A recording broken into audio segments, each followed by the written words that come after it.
Mistake after the fact? I don't need to hear it. So in other words, tell him now or Hey, no, it's done. Oh, it's done? Save a little bit of money on. Would you just turn it over to me? Yeah. Search and there's 700 people. Oh, cool. They're gonna give us those back. Good evening. How's everybody doing tonight? Antigens? All right. There's a few more people coming in, but we're gonna get going so we can all go home and watch the end of the Red Sox beat the Yankees tonight. My name is Peter Hamlin. I'm the chair of the Newmarket Business Association. On behalf of myself and our membership, thank you for coming out tonight. This is an important event. There's some important things that are happening in the town of Newmarket, as everyone knows, and the next couple of years are going to be very important, especially for the business association with downtown revitalization and what's going to happen in the mills.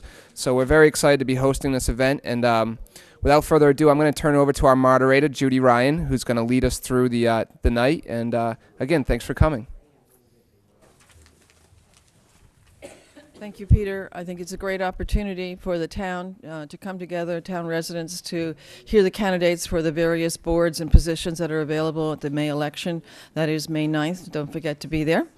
Polls open at 7 and don't close till 8, so you have plenty of time to do that.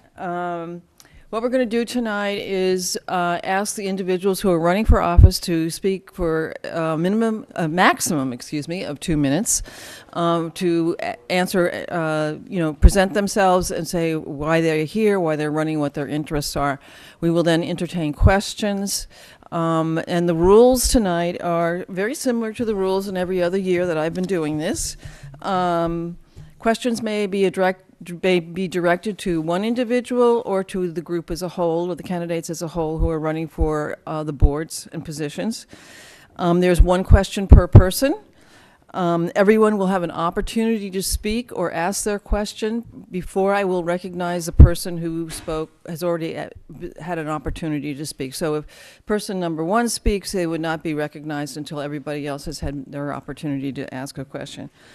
I will not tolerate or allow any personal attacks, and I don't expect any from this good crowd, but you gotta say it.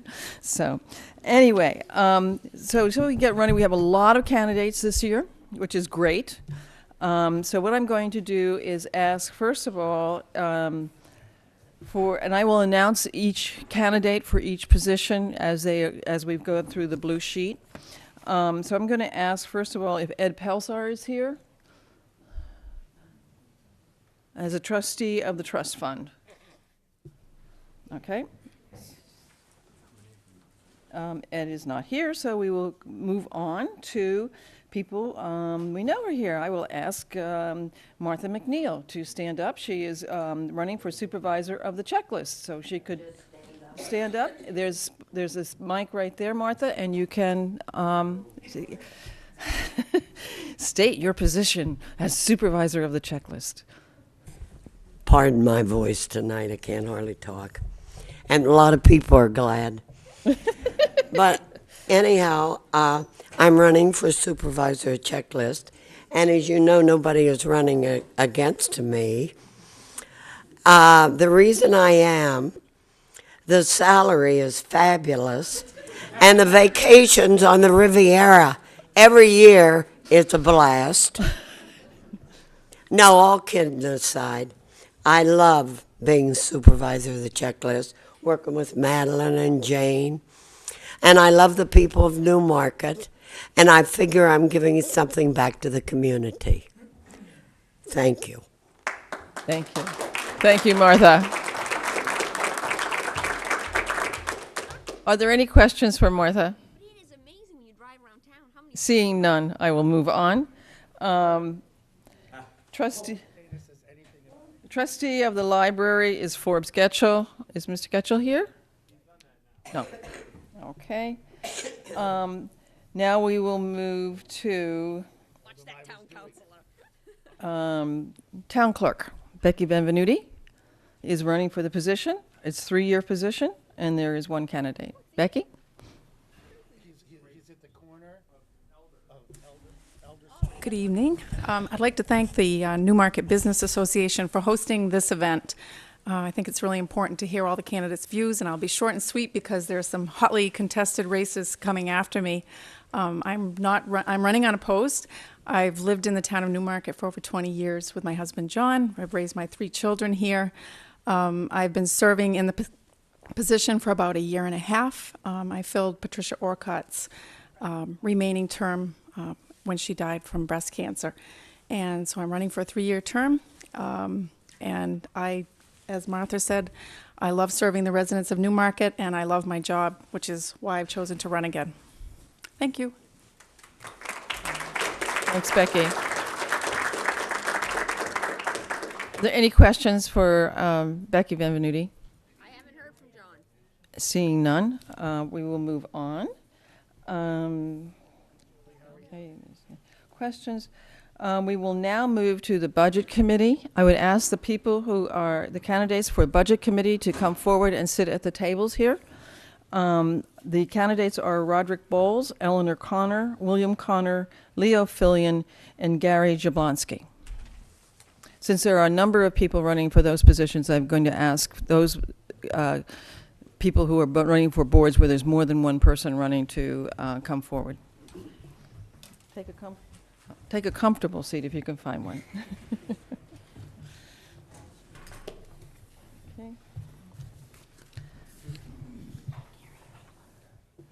Okay. Mr. Bowles is not here. Okay. So we have present. Where's Leo? Where's Leo? Didn't I see Leo coming? No? Okay. All right, so we have Eleanor Connor, William Connor, and Gary Jablonski present to present themselves as candidates for the Budget Committee, and then there will be questions, open up for questions from the audience. So Gary, you're sitting on my left. I'll let you go first. 2 minutes.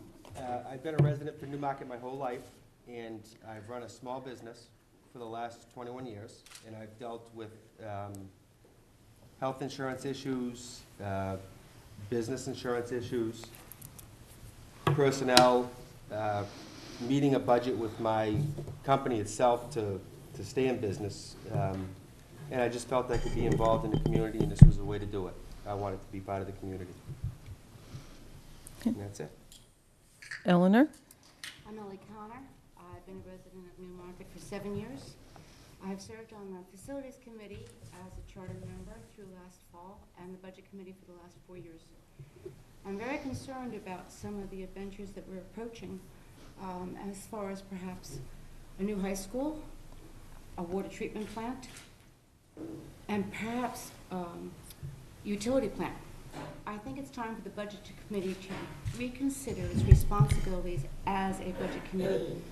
Under the municipal budget laws, the Budget Committee can present its own budget to the town. And I think this would be very important because we do hear the school budget, we do hear the town budget, but I do believe that people need all the information available possible to consider before they vote. And I think it's time for us to address that, if necessary, not on all scales, but perhaps this is the time to address that. And thank you for coming. It's nice to see a good group of you. Hey, Mr. Connor. My name is Bill Connor. I'm running for planning board to support my wife. Pardon me? Excuse me. Budget committee. I'm running for the budget committee to support my wife. She oftentimes in the last 4 years has been minority vote on the committee. She's fiscally conservative, and I'm a fiscal budgetary hawk. I think that in the last few years, Newmarket School Board and Town Council have gone a little crazy in terms of spending. I think it's important for those folks at home watching, take your taxes from last year, multiply them by 105%, multiply that figure again by 105%, do that 5 times, and you'll find out about what your taxes are going to be in 5 years from now. We have to put a freeze on spending, in my opinion. I think that if we don't, there's going to be many, many folks in Newmarket that'll be leaving because they just simply can't afford it. There'll be a lot of other people that'll be quite disappointed in their property values because as your taxes go up, and they're quite high already, your property values will shrink. If I'm elected to the Budget Committee, thank you, I pledge to work hard to hold the school board and the town council feet to the fire to keep our spending in line. And last of all, I urge you, whatever your political leanings, whatever your opinions are on the candidates or the issues, please go vote next Tuesday. A democracy just can't work unless we all participate. We did a pretty darn good job the last election a few weeks ago. I hope we can do the same thing again. And if you have a chance, check out the website of the Newmarket Tea Party. Time. Pardon me? Time. You're up. 2 minutes. Okay, I'm going to move this mic down. If somehow we don't have the movable one so that if you're having problems hearing in the back of the room, we can use this one to pass to the candidates, okay? I'm hoping that the wires are going to go. Okay. Just 1 minute. Let's remove the table. Can you get that, Martha? Thank you.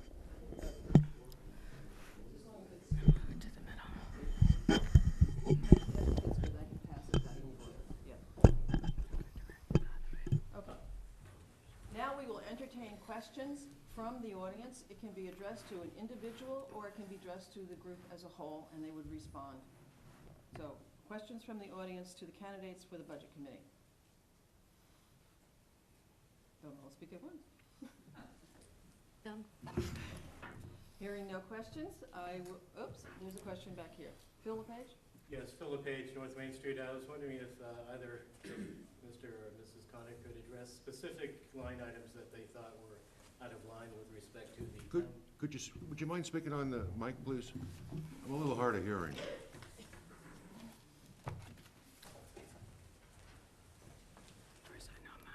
My name is Philip LePage from North Main Street. I was wondering if you could elaborate on specific line items in the most recent budget proposal, town council version, that you find that there's, I guess, some fat in the budget.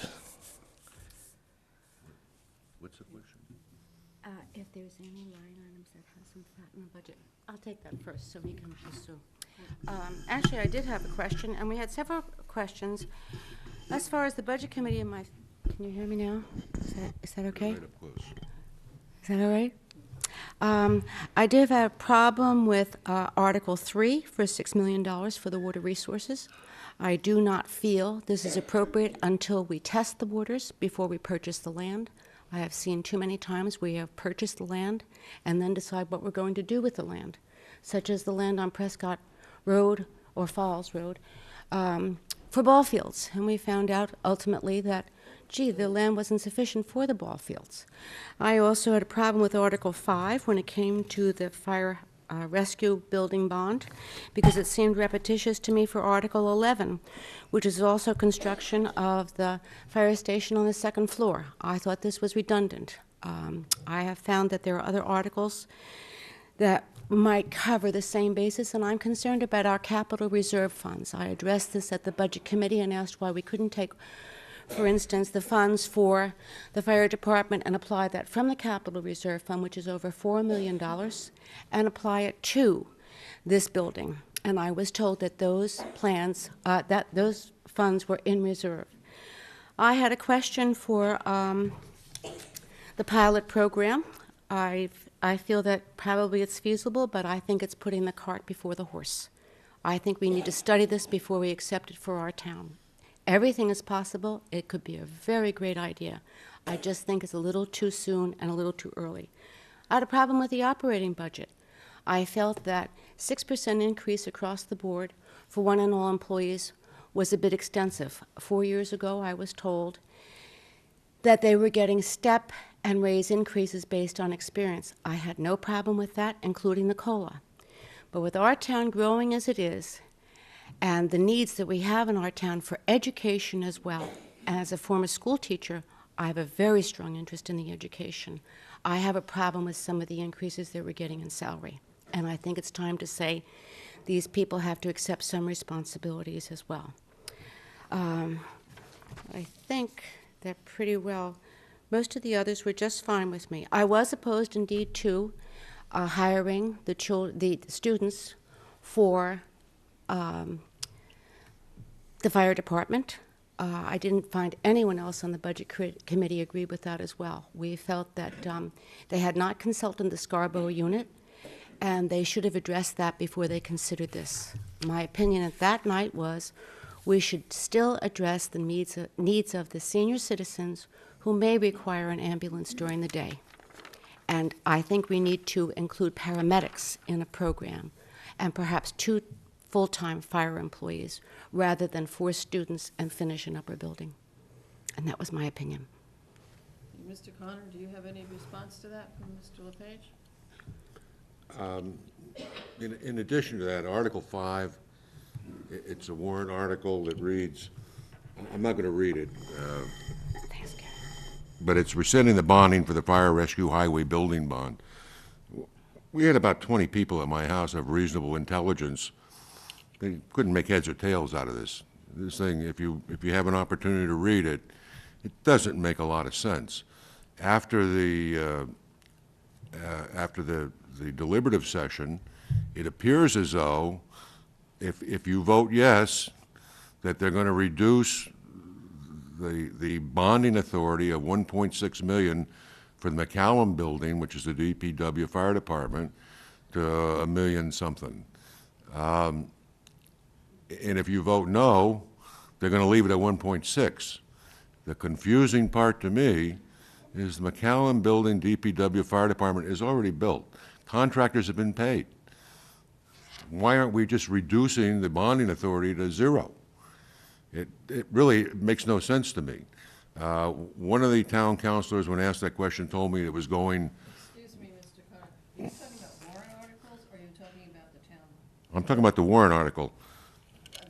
Article 5. Bill, the question was directed to the budget and to the budget committee? Yes. We're not discussing the warrant articles at this point. Thank you. Very kind of you. Any other questions from the budget committee, for the budget committee members, Mr. Cartwright, who are here? None, then I will thank you very much. Thank you. We will move on. I'm going to ask, we've done budget committee. Do you want the mic back? Okay, we will move on now to the candidates for the planning board. So the candidates for the planning board are John Badger, Leo Fillion, and Chester Jablonski. Would those individuals please come forward and sit at the table?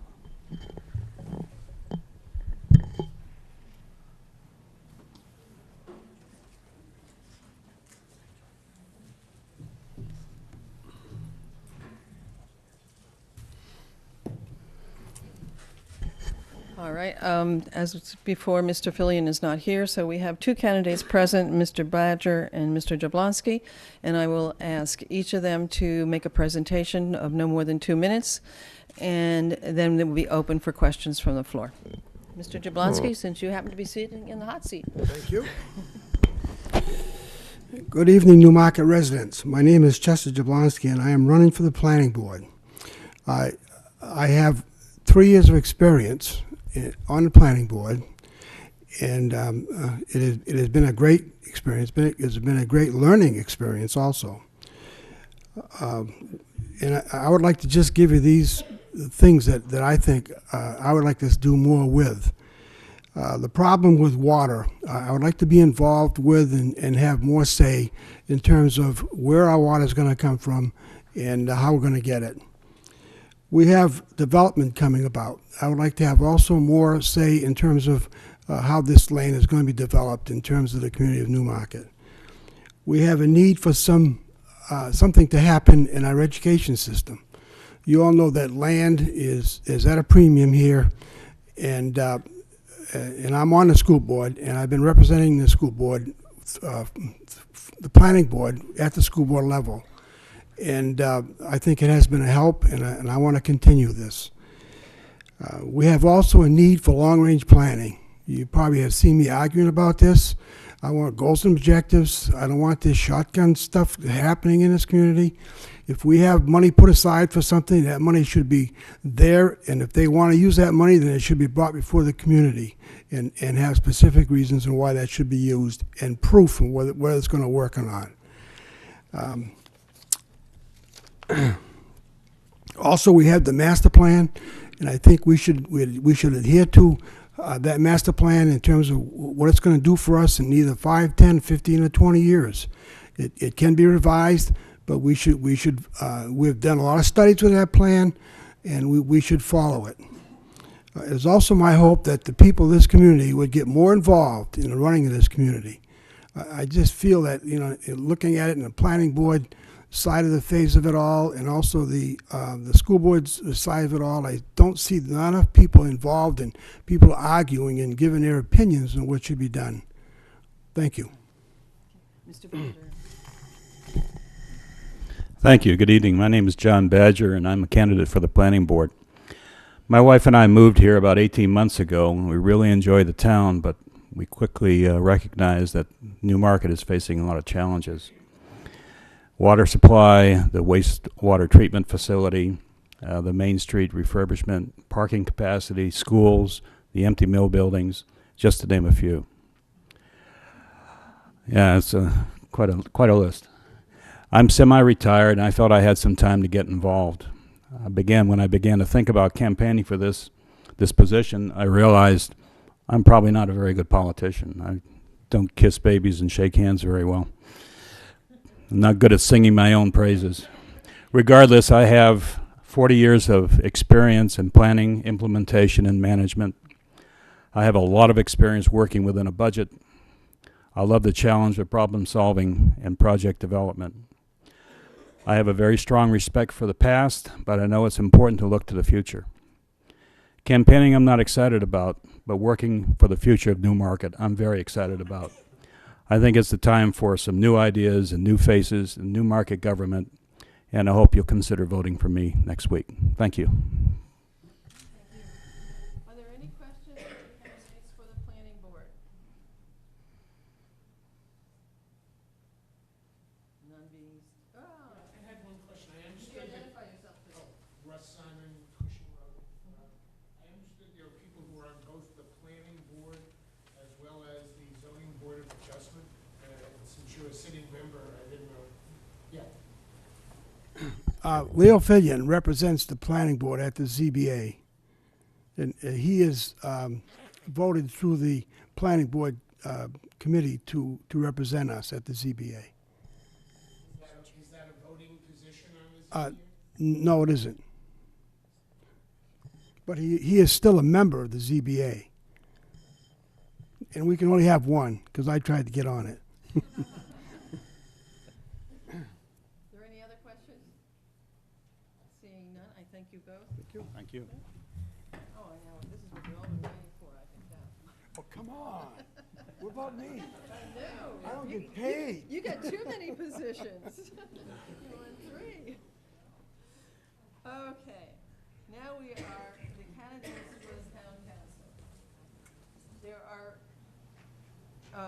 1-year terms and there are 3-year terms. There is one vacancy for the 1-year term, and there are 3 candidates: William Hartless, Michael LaBranch, and Janice Rosa. There are 2 3-year terms, and there are 6 candidates for the 3-year terms, but only 2 of those are going to get elected. So we have Dana Glennon, Richard LaBranch, John Lavoie, Mark Monroe, Fred Pearson, and Michael Plotsky. So I'd ask all the candidates for the town council to come forward and sit at the table, and I would ask that the 1-year candidates sit here and that the 3-year candidates sit here.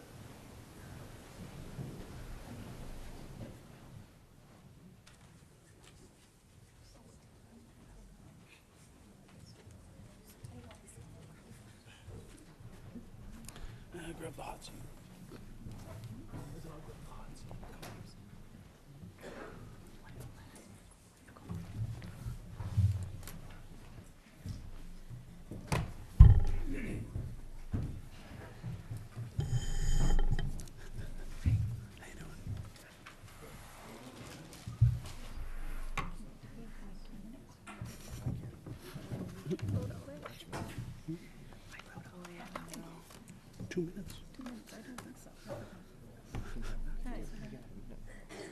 Yeah, I'll transfer mine to you, too.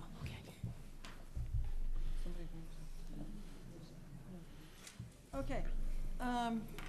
Because we're working off of one mic tonight, I'm going to ask, since people on my left, to start the conversation about why they are running for the planning board, and then we will move the mic to that side for the 3-year terms. Town council.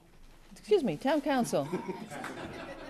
You're right. It must be contagious. Yeah, it must be. Planning board, town council, whatever. Excuse me. I beg your pardon. Okay, so we will start at this end of the table, and you would introduce yourself and. That's not the way it's supposed to work. I know. That's why I said. Yeah, okay. You got it. Okay, good evening, everyone. My name's Mike LeBranch. I'm a lifelong resident of Newmarket. Been married for 30 years. I have 2 kids. Went through the school system, went on to higher education. Worked at Bayside Distributing for 29 years as an operations manager. So quite honestly, you can tell that I'm not in favor of a lot of changes, at least not in my life. There's some things going on in Newmarket that I'd like to be a part of. I see the downtown as being big potential to get us going again. Taxes, we've got to try to stabilize them. Basically, that's what I'll shoot for. I'm not going to make them go down. No one's going to make them go down, but if we can stabilize, that's going to be a big plus. And I hope you'll vote for me on May 9th. Mike said I could have his extra minute. Right. Hi, my name is Janice Rosa. I'm also a lifelong resident of Newmarket. Been married 35 years. I have 2 children who went through the Newmarket systems, had a very good education, and went on to, one of them, a very prestigious college. So Newmarket is a good school system, and I just want to put that plug in. My husband and I went to the university. I have a Bachelor of Science degree. My husband and I own a business that has been in Newmarket for 37 years. I decided to run for the town council for various reasons, probably like everybody else on the committee here. One, we have to stabilize the tax rates. It disturbs me when I see meetings and the elderly citizens are given like eye shots and rollovers from people that our tax is too high.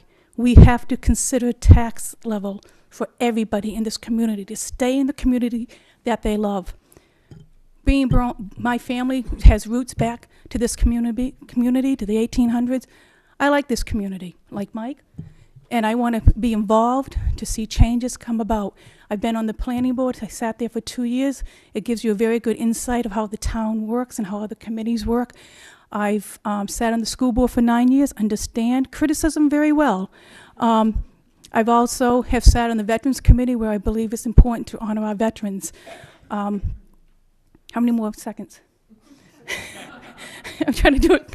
Oh, well, since it's 15, I'm going to pass it over to Bill. And all I hope is that I'm very happy to see everybody turn out. And whoever you vote for, please, please be conservative to help us keep our tax base low. We have to make progression in town, which is important, but we have to do it in stages. We have to work as a one unit, the town and the school together. That was fast. I know. Good evening, everyone. I'm Bill Harless. I've been in the town for 5 years now. I've been on the budget committee for the last year, so I've been behind the scenes through this whole school process and all the other issues that we've been facing. I just want to say that we need to do something with the taxes. I don't know if we can stabilize them. The spending is not out of control, but it needs to be looked at very closely. The budget is moving along, and it needs to be taken care of. And that's it. I hope everybody comes out and votes.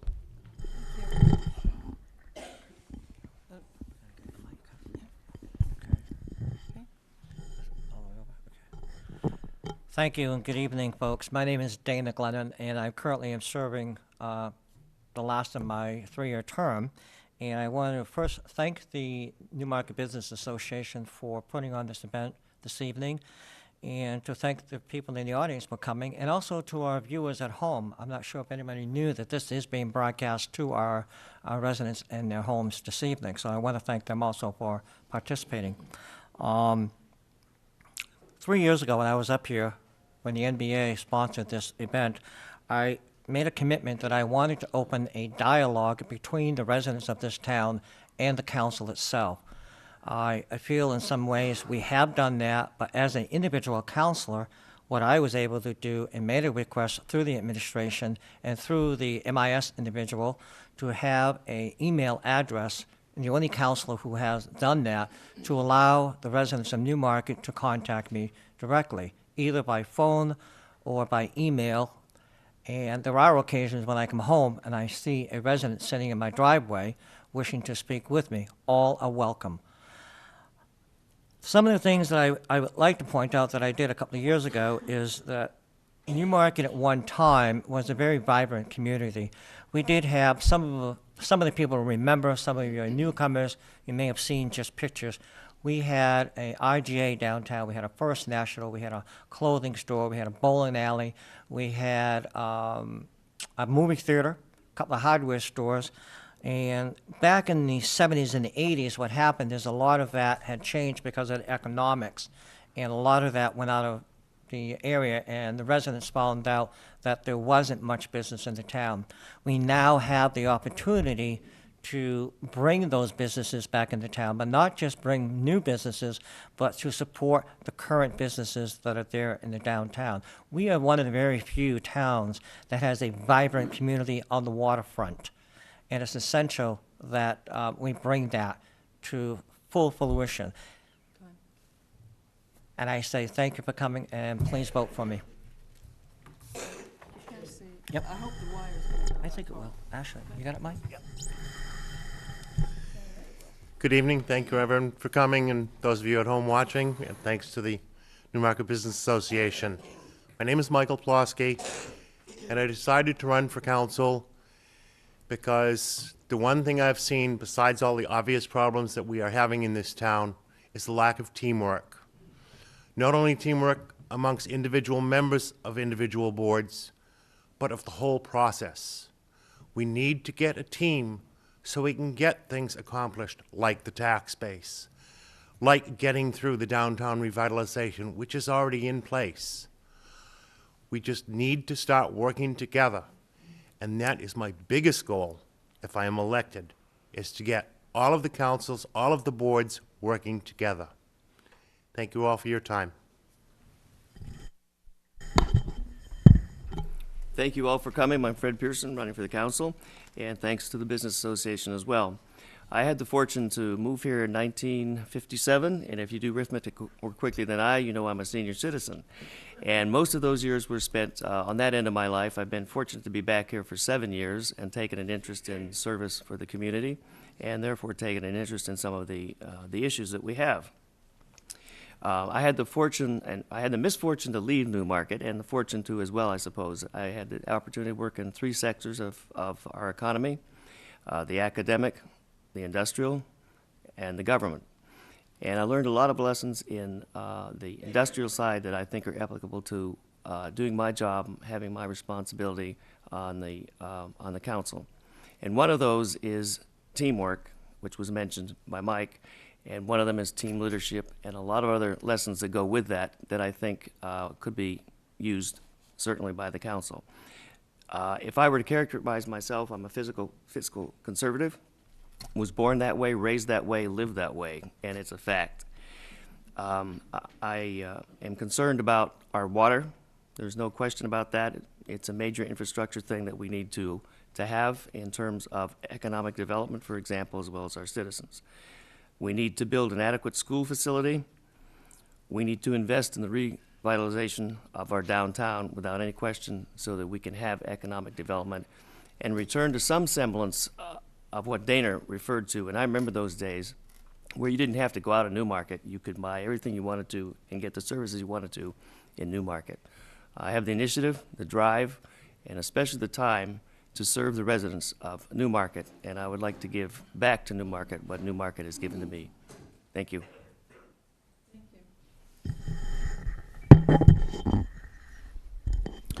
Good evening. My name is Mark Monroe. Personally, I'd like to supervise the checklist job. That sounded a lot better than running for town council. I'm a resident of Newmarket. I've been here for 4 years.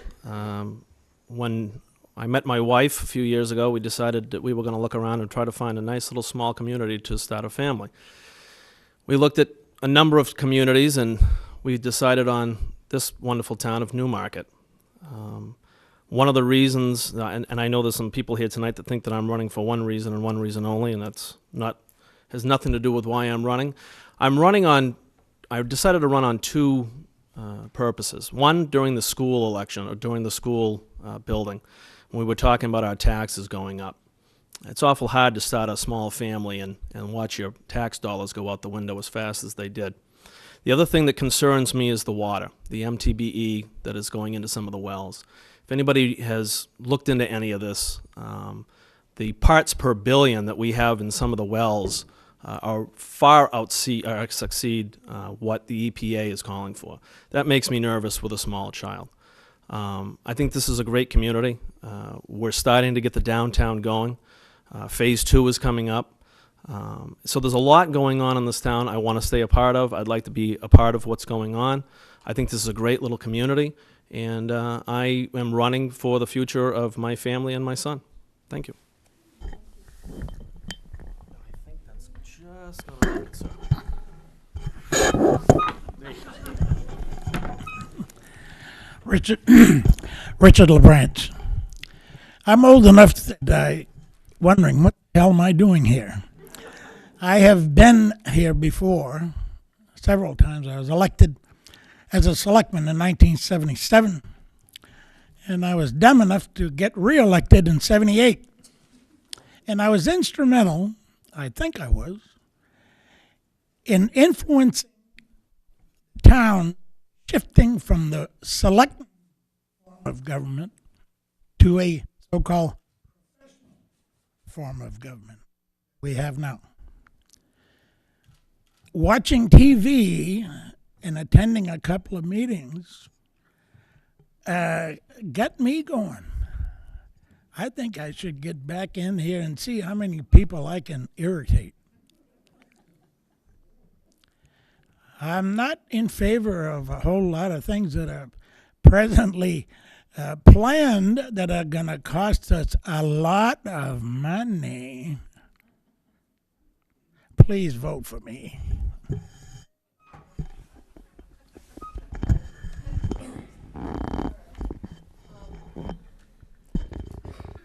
Now we're going to open the floor to questions. I'm going to ask you to come to the mic because people will be able to hear that, and because we are recording. Sometimes when I look at the TV, you really can't hear what the questions are if people aren't on the mic. So we will try to pass this sort of portable one around. But the questions can be directed to an individual or to the group as a whole. And if it is a group as a whole, or even to an individual, I would like to at least keep it somewhat short, and not get into, a 15-minute diatribe. So, are there any questions for the planning board? Planning board. There you are again. Excuse me. Would you all like to be on the planning board for the town council? There's a question over here. Could you come over here, please? My name is Jim Fitzpatrick. I'm from Cushing Road. And it's a question to all of you, and that would be, could you cite, I know you had 2 minutes, but could you cite some examples of perhaps past leadership that you think bear on your candidacy for the town council? Thank you. Their personal leadership. Personal, business, whatever. Okay, thank you. I'm going to start with you, Mr. LeBranch, because that's the first.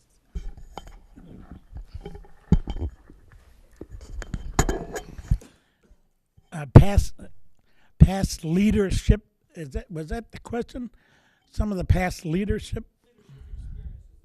experiences. Yeah.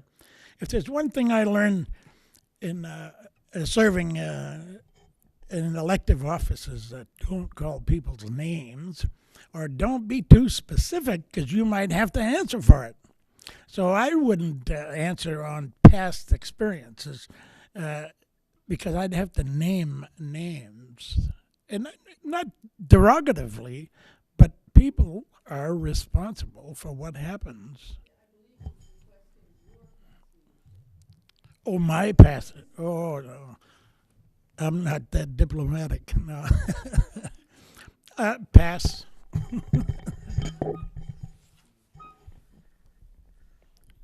Let me get this straight. You're looking for my past experience or somebody that I look up? Best experiences that you believe enhance your candidacy. Okay. I served on several committees. I'm originally from Pembroke and just below Concord. I served on several committees up there, town committees. And I've always learned, one thing I got from my parents was if you have a problem with something, you don't run around and complain about it, you do something about it, and that's why I decided to run. I served on a few committees in Pembroke. As far as politics, this is pretty new to me. This is a new experience, and I'm sure it's going to be, if I get elected, it's going to be a new experience for my wife as well. So.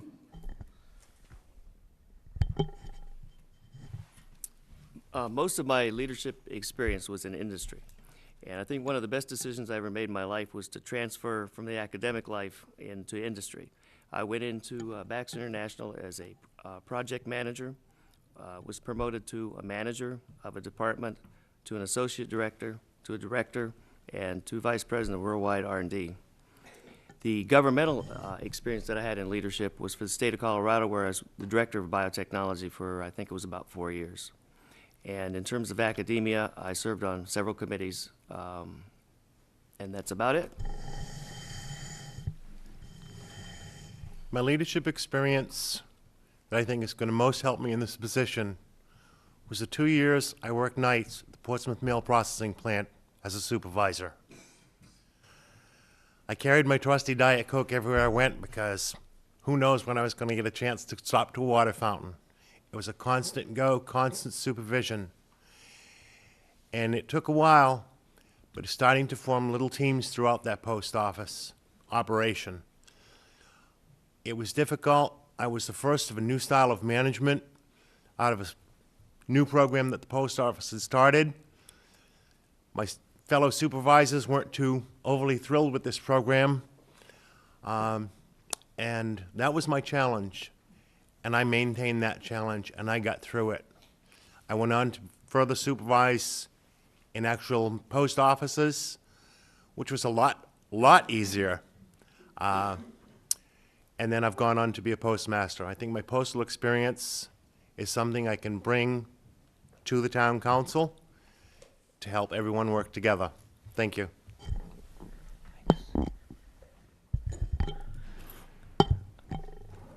In my area, I would say mine is probably more related to running a small business. Some of you know that I was the food service director for the Kingston Warren Corporation that took a small entity of about 50 people a day that I was feeding and grew that entity to about 500 people I was feeding per day. At one time, it was actually 7 days a week, 7/24, when the 80s and the early 90s, when the automotive section was very, very vigorous, and there was a lot of business there. Recently, I have served on as the advisor, or chairman actually, co-chairman of the Heritage Advisory Board, of which we have every year, and I've also served on organizing and setting up the Main Street Corporation, which is the Heritage Festival is an offshoot to that. And for the past 9 years, I've worked very diligently with other members of the Newmarket Gardens, and you've noticed some of the public spaces we maintain in Newmarket, and that's all volunteer work. And I was an alternate at one time to the Planning Board, and currently I'm serving as chair of the Riverwalk Committee, and I would invite everybody to please take a walk down behind Joyce's Kitchen and take a look at the new area that has just recently been developed, and that wasn't totally under my leadership, but as a Riverwalk Committee, we are now working on Phase 3. and currently I'm a member of the ZBA. So I've been very actively involved, and I'm definitely somebody who likes to listen to both sides of the equation. Thank you.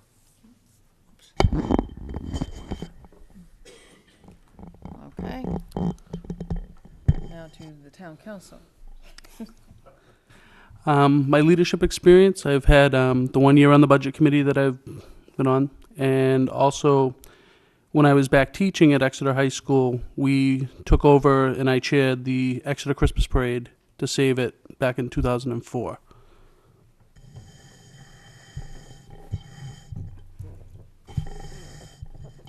I've served on the Newmarket School Board for 9 years in various capacities, and at least, I think, 5 of those years was chair of the school board. Very used to negotiation with unions, teachers, negotiations, administrators, to deal with administrators, because administrators will try to make you see things their ways. That is their job. That's not saying it's right or wrong, but that's what they would do. And you have to weigh the information that they give you to see if that's what the community, or in the fact of the school, is the area that you want to pursue. Sat on as a school board member, sat on as the budget committee, very familiar with the budget process. Sitting on the planning board for 2 years, you get to really understand the RSAs that affects the development process, and you get to see how the other committees in town work. Owning a small business, you really get to understand how a town should adhere to keeping a budget. That's my goal. In a small business, you only have X amount of money to spend. Times get rough, just like in a home, you stop. And that's what part of a town council's job is, that I feel I can relate to. Owning a small business, you have to work with proposals. You deal with the state a lot in our line of business that we deal with the DES and the DOT. Insurance bills, proposals, bidding process, workman's comp. All those little things roll into one and gives you all the skills that you really need to be on a committee.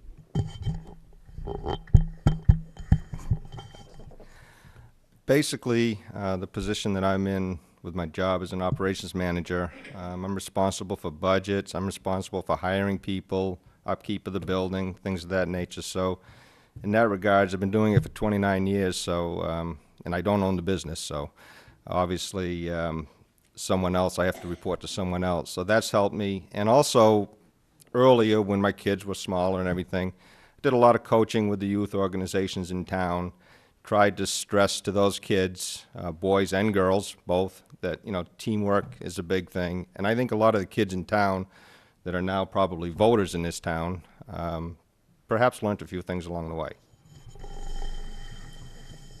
I'll entertain other questions. This hand was first, and then you're next.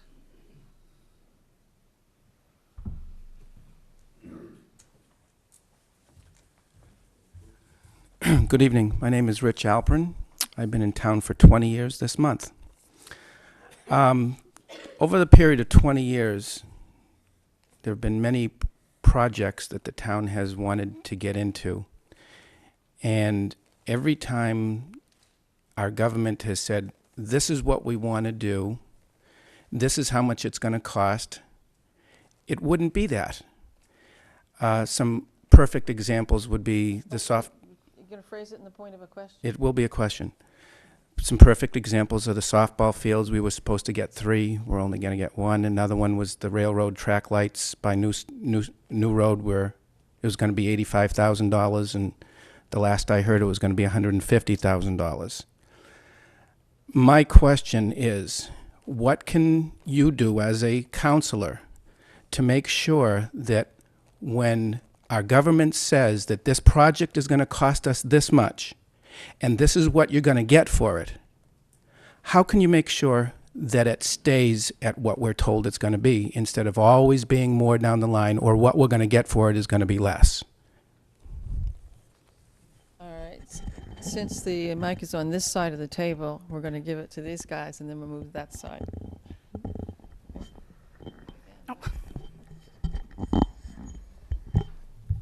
I think the short answer for that is to slow down. I think we need to make sure that the quotes that we're getting are accurate, they're going to hold up for a while, and just do things at a little slower pace so we don't have to do them twice. That's basically what I'd be looking at. I think Mike really said it all with your quotes and your bids. You have to put things out to bids, and you stay with the bid. And if you expect something to be done within a time frame, it is to be done in that time frame, because a year down the road, the cost is going to go up. So I agree with Mike. I also agree with Mike, but also you need to hold these people to what they bid. Too many times you see them, oh, well, the cost went up. Well, when you bid, the cost was what it was, and that's what you have to hold them to.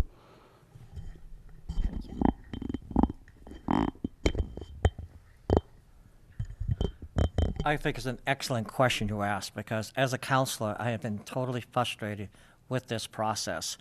When you talk about going out to bid, absolutely should be. However, it is not always the case.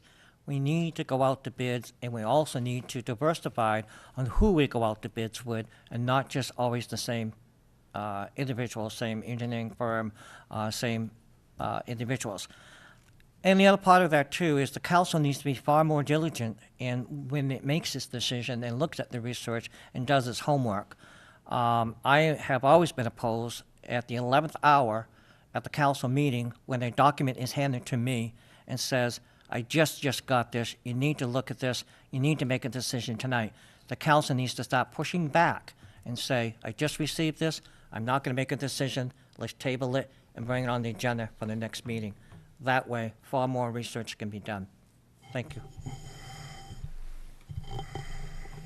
As far as keeping costs in controls, we have contracts, which I agree with Dana, should definitely go out to bids in all cases. When they do go out to bids, we have to hold them firm. But in order to hold them firm, we have to have the contract that will hold them firm. We have to look at a contract before we give our town administrator permission to, okay, that looks good to us, let's go for it. No, we don't like this, let's get this changed. And have him do his job to get the changes that the council wants, so that we can keep costs under control. Thank you. I think we could benefit from what I call a needs analysis, not a wants analysis. That is, what is it we really need? A, B, C, 1, 2, 3, and no nonsense. And I believe in the bid process. I have a rule of thumb, which is not sacred, but it's 3 bids, and it doesn't have to be in every case, but that's what I played when I was playing my game in industry. And this needs analysis has to have goals attached to it. It has to have objectives attached to it. It has to have responsibility, and therefore the bottom line is accountability. And I also agree with what one of the other candidates said, that you can't dilly-dally around while the cost of doing a certain entity or a certain project goes up.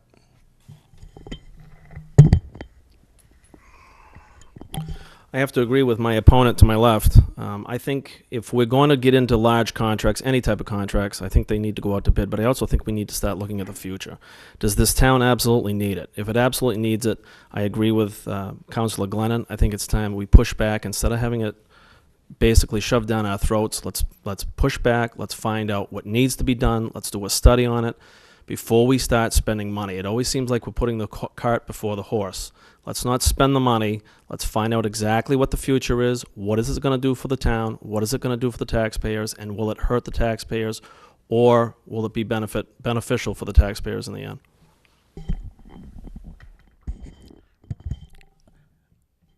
Pretty hard act to follow. I agree with what everybody said. Do I hear a motion to adjourn?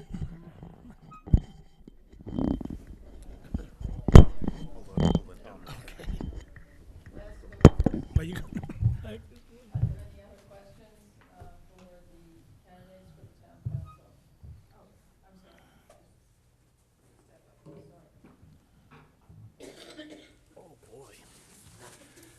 Wilfred Hamill, Ash Swamp Road, Newmarket. I wish all of you luck. And a lot of people are going to hold you to this conservative speech that you're giving. However, with the demands that the town's going to ask upon you, I wish you a hell of a lot of luck.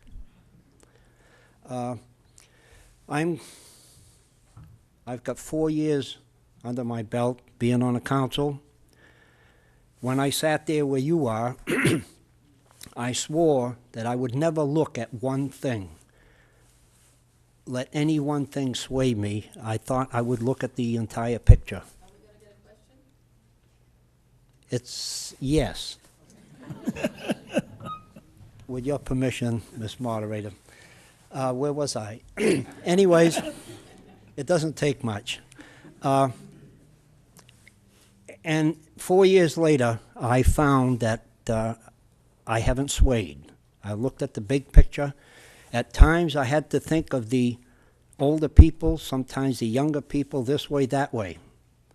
Now, what I would like to know from everyone sitting there, first of all, once you become councilor, you will be asked to join some other committee to be a representative to that committee.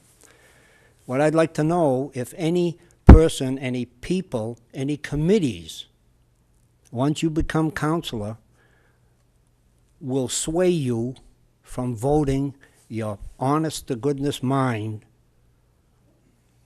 on the big picture, on the town of Newmarket, for the benefit of everyone. With the moderator's permission, I would like a show of hands to everyone if they feel that they agree with what I just said.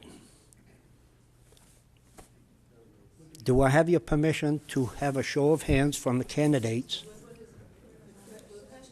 that you candidates, once you're elected, you will look at the big picture, you will not be swayed by any committee or any group? Okay. If we have a show of hands, that's an easy, That's a simple question. easy answer. We don't go into a lot of detail. Show of hands. You agree with Mr. I'll hold you to it. Thank you.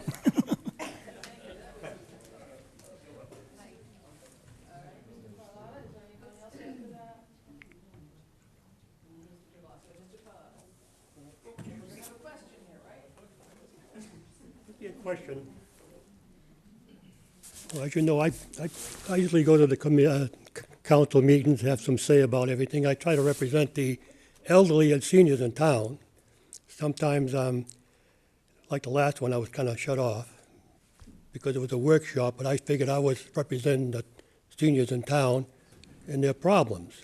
But anyway, the question I got to ask is, you all know what the warrant articles are on the budget process.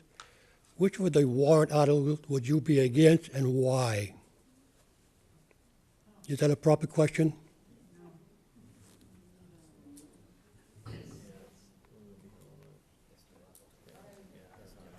Is it? Yeah, we've got 8 warrant articles here. I think we're getting into a great number of No, well, I should have brought my paper. specific one that you are interested in. Well, the one on the $6 million water warrant that we have. The bonding authority for water resources? Yes, the $6 million. Number 3. Yeah. Also the, well, I'm gonna state the idea of the fire department having the university people working there or something. I would pose this question to you. Is it acceptable to ask the candidates their opinion on our water issues in town? Well, don't they get involved when they have their council meeting? Well, you're asking them to express an opinion on the entire warrant articles. What I'm saying is, would it be acceptable to you for the candidates to express their opinion on the water issues in town? Well, I would be more expressing the concern about that warrant article, period. I mean, there's been a lot of talk about that warrant article about, you know, either buying the land ahead of time and see if we get water. That's not proper. I'm just trying to find out what their feelings are on that article, that warrant article. I would ask the general question of the water issues in town. Especially that warrant. You know, if it's proper or, you know, the way they're doing it anyway. I'll leave it at that, just that warrant article. Let me say this. Let's prioritize, rate the water issue in town from a 1 to 10. Why I say this, because, you know, we've been on a water ban for I don't know how many years so far, you know. And I've gone to the council meeting that I have very little pressure up on my end because we have an old pipe, but according to Al, they don't want to spend no money putting the 10-inch. I'm just saying this is the problem. All right. I still would have pointed this, that we could express your opinion on the water issue on a priority of 1 to 10. Where does it fall in your opinions? On a priority of 1 to 10, I'd give it a 1.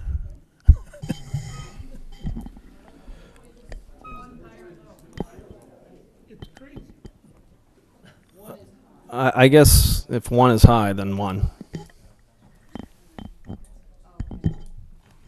I agree. It's a critical issue. We need it. There's no question about it. And I would give it the highest priority, 1. I think all of us are going to say number 1. I might be surprised. But I think it's number 1 because it's not only affecting the water that's coming or not coming out of our faucets. It's affecting businesses here in town. It's affecting future development in town.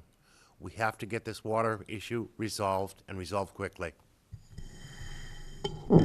As a current councilor, that has been a priority for the council, and as myself, as a member of the council, it is a number 1 priority.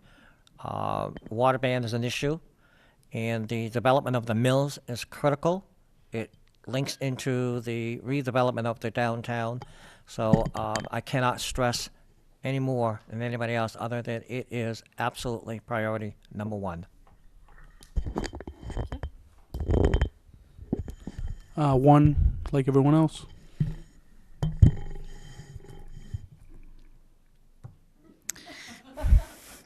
Well, although I think it's extremely important, I'm going to say I rate it number 2.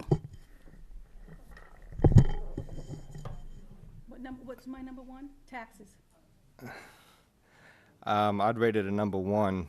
The biggest problem I have is the fact, as Dana mentioned, that this has been number 1 priority for a number of years, and we still seem to be at square one with it. And in my book, it's not a priority in some people's minds, apparently.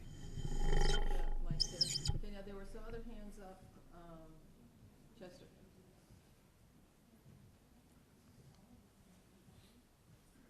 Ed stole my dynamite, but I have another question. The question is, what do you people as councilors, if you get elected, are going to do in terms of the volume of the water that we're going to need? And B, part of that is, what's your opinion in terms of the cost? You talk about taxes. Who's going to pay for this water? And what's your opinion on how it should be paid? Can we go back over that again? The first part is the volume, you know, where we're going to get the volume of this water. And number 2 is, if we do get the volume, how people are going to pay for it? I think Mr. Jamasky is a valid question, and I think with volume, unless any of the candidates can speak better than I can, that is a question that would be extremely difficult for someone to respond to this evening. That we're going to get the water, you know, the volume of water from X. How we're going to pay for whatever we can find when we find it is another question. I think they can give a generalized description in terms of how much volume we can get, where we can get it, and so forth. They can talk about the Lamprey River. They can talk about Falls Brook. They can talk about whatever they want to talk about. Let them bring up something. I want some creativity to come out. That's what I want. Lucky me. Thanks, Chet. I'm not sure where we're going to get the water. And, you know, I haven't been privy to some of the meetings, a whole lot of the discussions, so it's really a tough question for me to answer. Who's going to pay for it? We all know who's going to pay for it, unfortunately. But judging from some of the statements that were made at the deliberative session, it seems like whoever's in that urban service boundary that we're still trying to get defined, they're the ones that's going to take the big hit.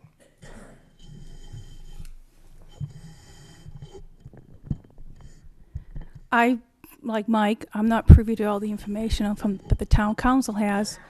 You have to go out and test the land, like Mrs. Connor said, to find out where the water can be before we go purchase it. I forgot part 2. How are you going to pay for it? Your rate users are going to pay for it. So your water bill will go up. We do need the water. I don't know where the water is going to come from. Maybe every individual should have a private well. You know, nobody really knows. We have to hire hydrologists who have the information. None of us have that expertise that I know of.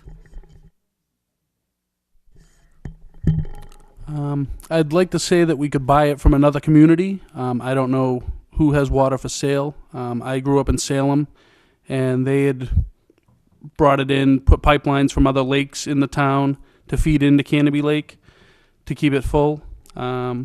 Portsmouth buys their water from Barrington, and so forth and so forth. Maybe there is water out there for sale. Maybe we can find it that way. But the ratepayers are going to be the ones that take the brunt of it.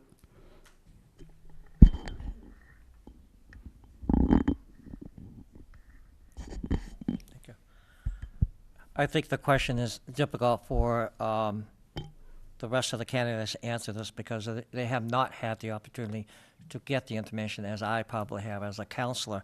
One of the things that the council is currently doing is working with an engineering firm, Emery Garrett, is it, Jen? To look at areas in the town for possible water source. So that process has already started. They're not just going to go and dig wells. They're going to use very sophisticated equipment to look for water in the town. And the next question is, where do we find the water? Do we purchase the land?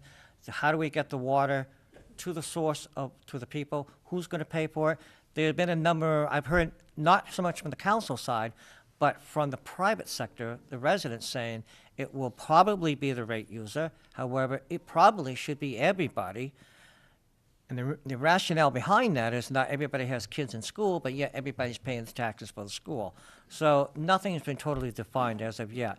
But there is this engineering firm, and that's part of the warrant article, the bonding we're looking for, is once the water has been found, we want to be able to go and purchase the land.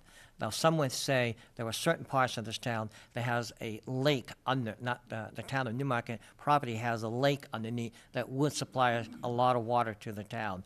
That is something, again, this firm is definitely looking at, and we're hoping to have, I believe, Jen, sometime the end of September, a report from the firm.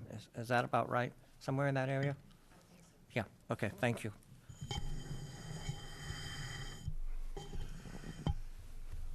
Water volume and where we're going to get it. I have been attending meetings with the town council. I've heard it discussed of the firm that has been hired to look for water in our town. And I don't need to answer the question. We all know the users are going to pay for it. Thank you. I think trained as a scientist, there's no question that we just don't have the information tonight to answer the question of volume or even where the water is, where it's coming from, so forth and so on.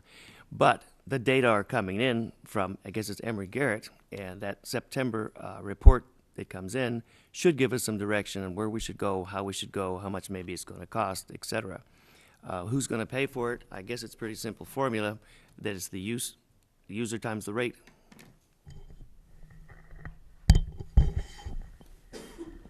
I really don't think there's anything else to add. The only thing that you can do is do a study, bring in an engineering firm, and we're going to pay for it. Unless, Chet, you and I want to go out with a water stick and we can try to find some water, I think that's the only way we're going to be able to do that. Unfortunately, it's, you know, we're skating on thin ice like they are out west. The water's drying up, the wells are drying up, and everybody's starting to scramble. And New England is coming that direction, and we got to do something now before it's too late. Ditto.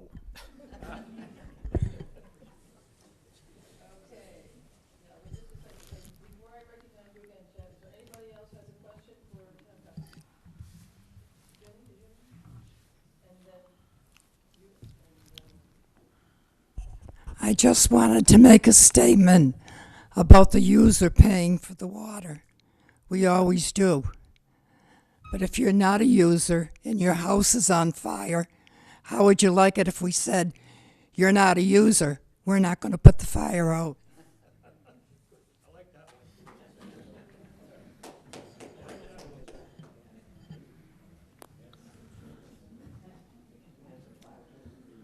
I'm Don Bender, and like several of you here, I've been in town for a little over 20 years. 20 years ago, we didn't have a problem with water. 15 years ago, we didn't have a problem with water. My question is anybody looking at the resources that it takes to support the development that's going on in town? Water is the one that's biting us right now, but there's others that are going to come up if the development continues unabated.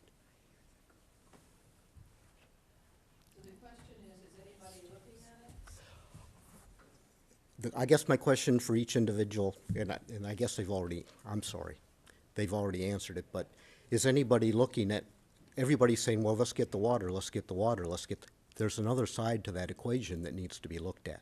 And how interested are you in looking at that other side, which is development?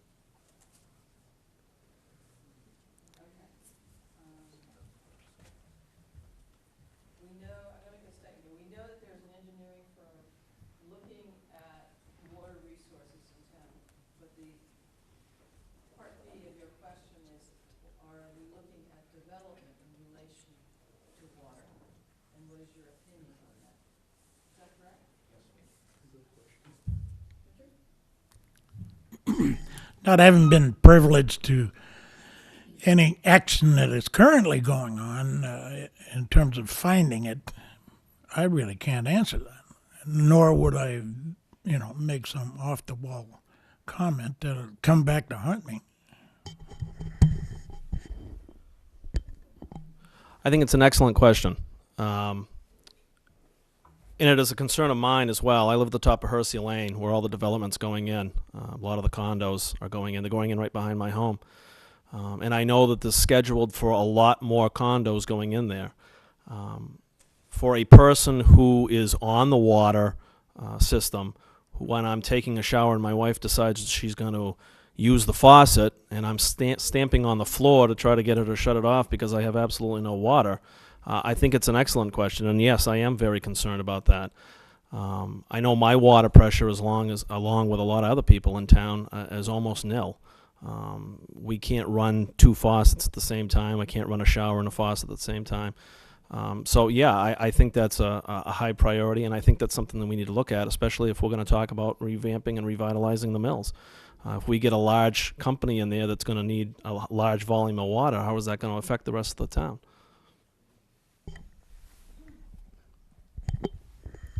It is an excellent question. There's no question about that, and I believe, at least, but I don't know this as a fact, that the planning board is cognizant of this in terms of their planning. I know that the council, at least what I have heard, the councilors are also cognizant of, can we afford to have a 90-unit put in here and there? How much more development can we afford? Is anybody specifically looking at that? I don't think so. If they are, I don't know about it. Should somebody be looking at that? Absolutely. It's critical. It may not be number one, but it's probably number two at least in terms of our development and our future in Newmarket. So again, it's an excellent question, and somebody should be looking at it. As far as development goes, I grew up in a small town at that time, much like Newmarket, Billerica, Massachusetts. I hardly recognize the town now when I go to visit my brother who still lives in town and my dad. The development has just overtaken that town. And I see it happening here in Newmarket. I think it's time that whatever council we end out with here after this election might want to start taking a look at our master plan for all of the issues that we need to address for this town. To answer the gentleman's question, is the various boards, council, doing anything proactive to look at the issue that you stated, the growth? Yes, we are. And one of those areas has come from the planning board as a recommendation by the town planner, Clay Mitchell, who's done a tremendous job on setting up an urban service boundary line. That has come to the council.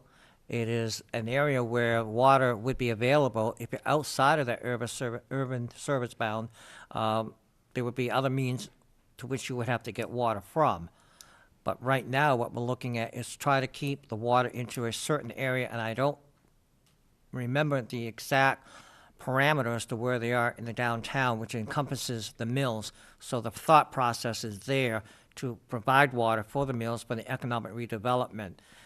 Again, that has come in front of the council. The council has sent it to legal, and just recently, I believe Councilor Jarvis and Councilor Will Hamill will back me up by, we just recently said to the administrator, where is this document? We need to get it moving, we need to get it pushed along. So the answer to your question is yes, there are people looking at that whole issue. Absolutely.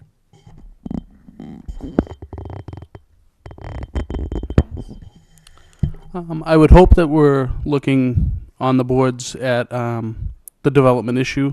The town is getting bigger than I anticipated when I moved in 5 years ago. It's totally changed. 5 years from now, it's probably going to be twice as big as it is now. So, yeah, we have to look at the development. Some of the development that you have seen occurring is you cannot stop. The permits have been issued, and that is where the majority of the building is still occurring, although there are some new developments. The planning board has looked at the urban service boundary line where water is only considered for certain areas of town. But there is a concern with that, because when the town council only thinks the downtown business is vital, there are other areas of Newmarket where there are businesses, and you discriminate against those businesses. So it's a very fine line for someone to say you can only give it to the downtown area. On the planning board, they're pretty good about trying to ask any new development coming in where they're concerned of where they will be getting their water. Recently, they just allowed a development that technically should have tied up to town water to have individual wells. So they wouldn't be on putting a drain on the town water system. So, I mean, they give a little bit on that way. Also in the town council, the planning board, several members, including myself, once asked, maybe we should slow the growth down. Maybe we should stop new development until you get the water solved.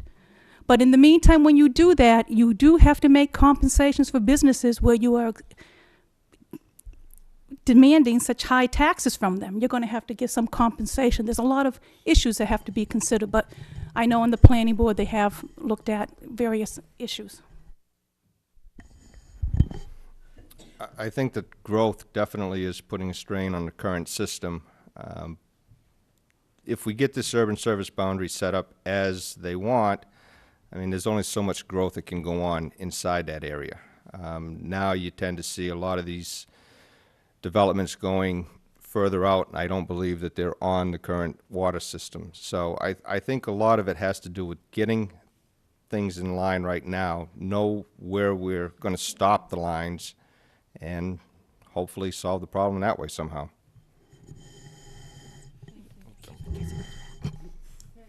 You go first. Questions for the town council? Hold on. Chet, I see you there. Everybody else have a chance, and then I'll come back to you, okay? I think there's a hand up over here. Thanks. Hi, my name's Frank Deal. I live over on Spring Street.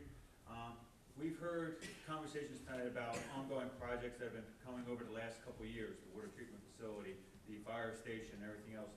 These things have been ongoing problems over the last decade, of continuing problems.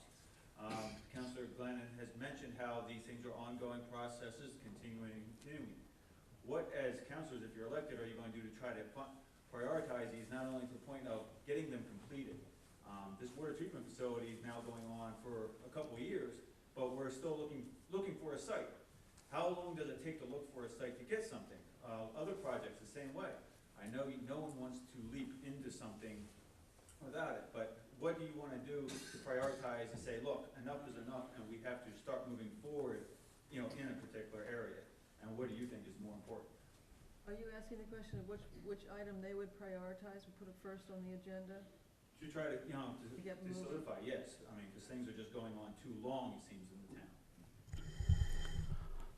I would love to say I have a definite. It comes down to the taxes. Where's the money going to come from? Yeah, we can say, oh, let's build a waste treatment plant or a water treatment plant, but where's that money going to come from? It all comes back to how much do we want to spend and keep spending and spending and spending to complete all these projects. It's great. We could have new buildings. We could have everything new, but where's the money going to come from? So. I forgot the question. Wait a minute. First of all, when it comes to the water treatment plant, I have to say I do think the town council has worked very hard over the last several years trying to come up with some alternatives instead of building a water treatment plant. They had a water committee that was studying the feasibility of Falls Brook, which may not solve the problem, but would help Band-Aid the problem for a while. I think they've, like you just can't jump into it. I think there's a lot of research that goes behind it that if you don't watch the meetings every night or if you don't go to the meetings, you may not think they're doing anything, but I do feel they are. When it comes to prioritizing, I think what has to happen, I think they have to take one project at a time because I think they're doing too many projects at our expense. And I think they have to work with the school district for these projects. And 1 year we have to say, we're going to help the school. The next 5 years, the school's going to say, we got to take a break. We got to help the town. They're spending, in all good intentions, is out of control. They're trying to do too many projects at once. I don't think I answered your question. I agree with Janice a lot on that answer. I mean, just think of the word priority. What does it mean? Top of the list. You do them one at a time. You just can't have 7 different projects going, 18 different people bidding on them, and trying to solve everything in 1 year or 2 years. Get number 1 done, then move on to what's next on the list.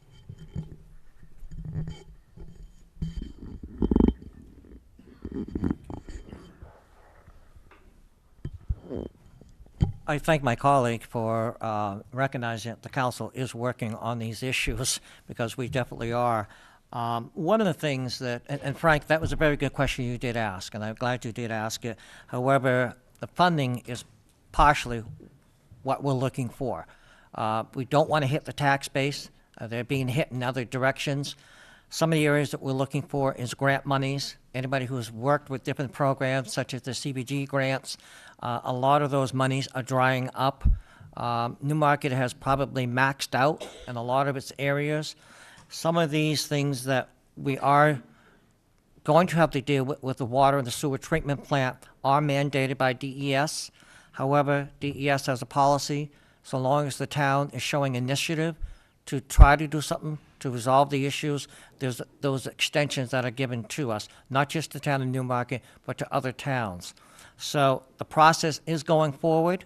I would also suggest strongly that the council, and I would definitely be one of those that would push for that, is that the new council start looking at working, not with just different committees, but to look and work with not departments, but chairmen of various committees. Bring those chairmen together, which also would include the school board, the school budget people. That is essential.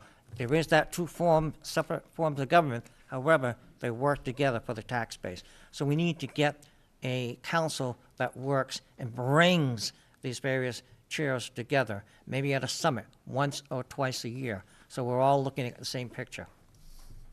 Thank you. Getting a move on our problems. This town is going to stop putting Band-Aids on things because Band-Aids aren't fixing the problems. They're just postponing them.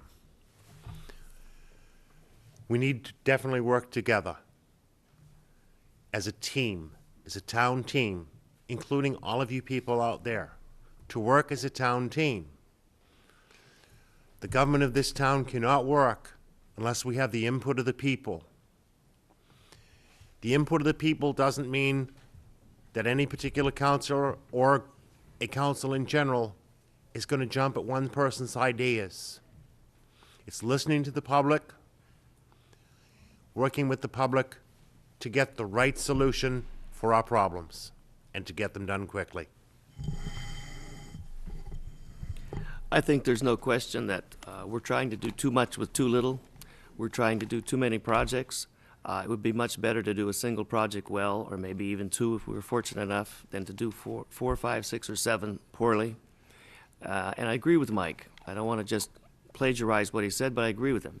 The council has to work as a team on these sorts of issues. For example, if we were to take the whole bag of projects that Frank mentions that are overruns in time, put them in a bag, shake them up, and ask Fred tonight which one would be the highest priority, I'd be remiss if I were to say, well, I think it's this one, because I don't have enough data to make that sort of comment tonight. But I think the team is not just the council. The team are the other commissions, and the team is the town. And we should be working together, and we shouldn't be getting together just like we are tonight once a year. We ought to be having get-togethers more frequently and have nitty-gritty conversations about these things that you feel strongly about. And it could be through the forum of the business association, or it could be through any given forum that we happen to choose. But I think there does need to be a forum where the council gets to be a team with the town, and we get together perhaps on a regular basis. I would have to agree with you. There gets to a point sometimes that there's so many projects going in town, you just can't keep up with it. You always read in the paper, there's a new project here, new project there. I can't sit here and make you any promises. What I can promise you is that I will do my best to prioritize what I feel and what I feel the voters and the taxpayers think need to come first. There's so many projects on the books, it wouldn't be fair to sit up here and tell you that I think this one should go first over this one or over that one. I think it's public opinion. I think it's the taxpayers. I think it's all of us together. I agree with working as a team. But in all fairness, it would be something I'd want to sit down and go over and look at every project, find out how much it's going to cost us. Again, going back to the future, what's it going to do for us in the future? I think Mr. Pulaski's right. Instead of putting Band-Aids on it, we're going to need to definitely look into some of the problems that we have in town and work with them. And that would be one at a time. Which one comes first? I can't tell you that tonight. Being at the end of the line here, how the hell can I come back? These are, they've said everything already. I would like to answer that gentleman's question in the form of a question. Why aren't you sitting up here? Why didn't you run for councilman? Because you had a great question. I'm sorry? I was 2 days late registering to vote. That's why I'm not up there with you. I think we should all keep one thing in mind, and that is that how politics is local. Running a town is not running a business. Things are not cut and dry. From day to day, Chicken Little comes to town and the sky falls in. On what? On some particular issue. So priorities go out the window when Chicken Little comes to town. I learned that the hard way. So I get just as frustrated as most of you. Why aren't we doing this? We've been looking at this for how many years, and it's not happening. I'm not making excuses. I'm just telling you the reality of it all. Say goodnight.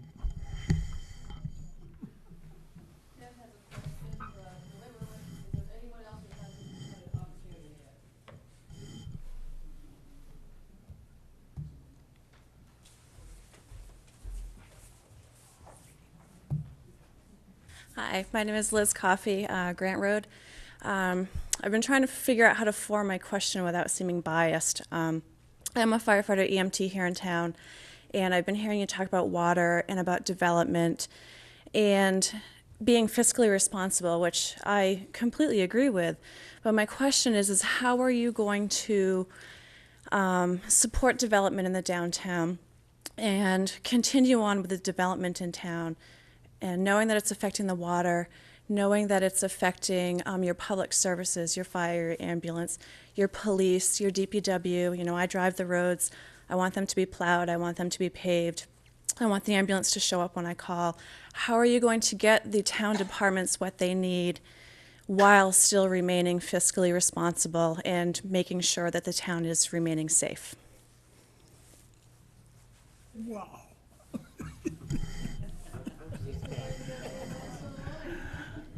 That's a loaded question. Probably the very first thing that I would recommend is that we stop and look for money. There's a hell of a lot of money available that has been bonded that is going to have to be paid for before we go through all them projects you just ticked off. I have to get in office for number one. After you elect me, then I'll come back and give you the answer to that. But the fact of the matter is that we've got an awful lot of irons in the fire.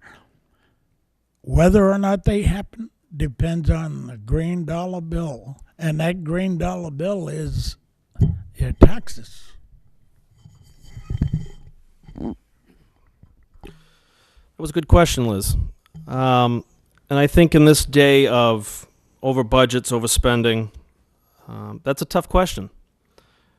Our fire department needs to be funded. Our ambulance needs to be funded. Our police needs to be funded. Those are the priorities. Public service comes first, obviously. Will we get everything we want? No. Let's face it, we're not going to get everything we want. This is where we need to sit down and prioritize. Do we need a new ambulance or do we need a new plow truck? Do we need a new engine or do we need a new mower? I think this is where we need to sit down and figure out, again, I keep going back to the word future, but is this what we need for the future, and is this the best buy for that future? Again,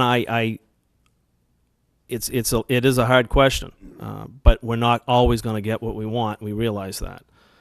I think if the town can run on what it's got for the time being until we can find some monies, then I guess that's the way we're going to have to work it.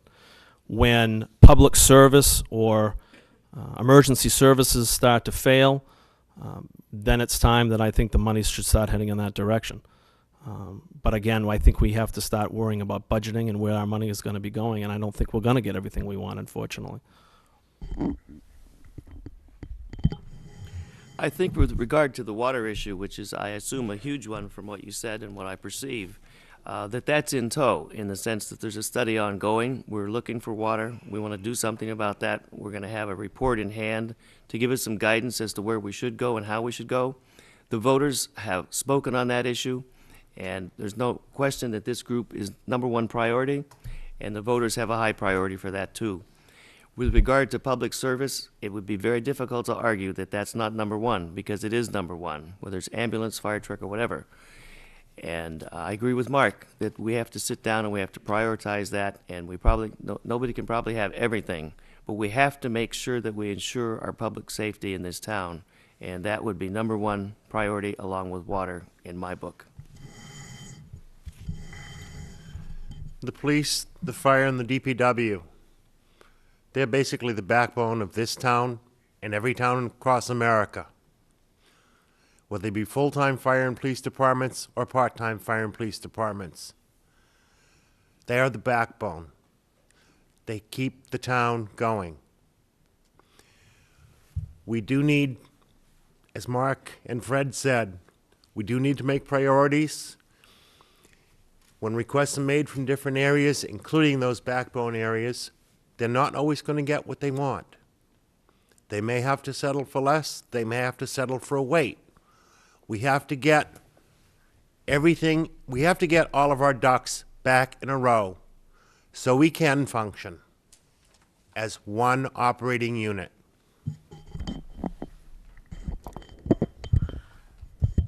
Another very good question asked.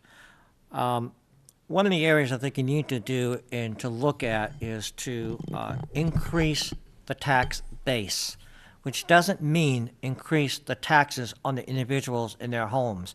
You got to find some way of increasing the tax base by bringing businesses to the town that will help with the taxes itself. Other areas too is to be creative and private partnerships with the town, where you can bring entities in that are going to make money for the town and help to stabilize the tax base. It's not an easy thing to do. The council's looked at it. Previous councils have looked at it. There are some ongoing discussions. You've heard the town planner and a group of people talking about a particular warrant article, I think it's number 10, about the energy and how we can use turbines. That is exploratory. That is all new. But that's one of the ways that we could increase our revenues in the town to help stabilize the tax base. And just to let you know, the town of Newmarket, since it's been announced, has been contacted by the governor's office, has been contacted by the mayor's office in Manchester. Clay has been asked to go and speak to these people because it's a revolutionary idea, and it is happening across the country. And I seriously think we should be looking at that, whether it be this year or some other point, but we need to look at it. That is going to help in the process of stabilization of the taxes. Thank you.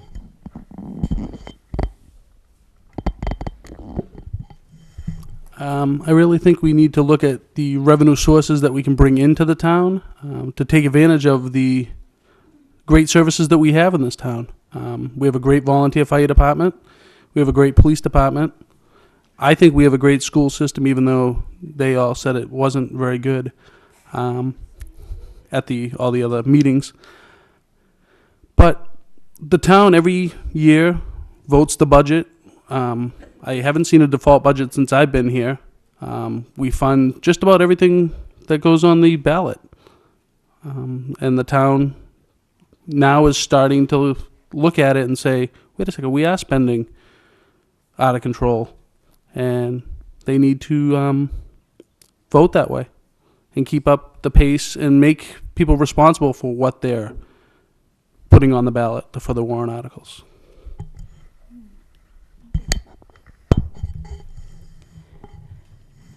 If you're talking about water for the mill areas, for the downtown areas, that's already really in the works because they have, as been mentioned, the downtown revitalization is going to be happening, and water has been designated to have those mills restored. For the police department, the police, DPW, fire department, ambulance, it appears that most of the time you people do get what you ask for because the citizens realize the importance that you have. I've seen in the past with the fire department, you know, it's the town has supported them when they have moved down to get their new fire department to put full-time fire departments on, because the town has grown. It's not like it used to be. The town has grown and we need those services.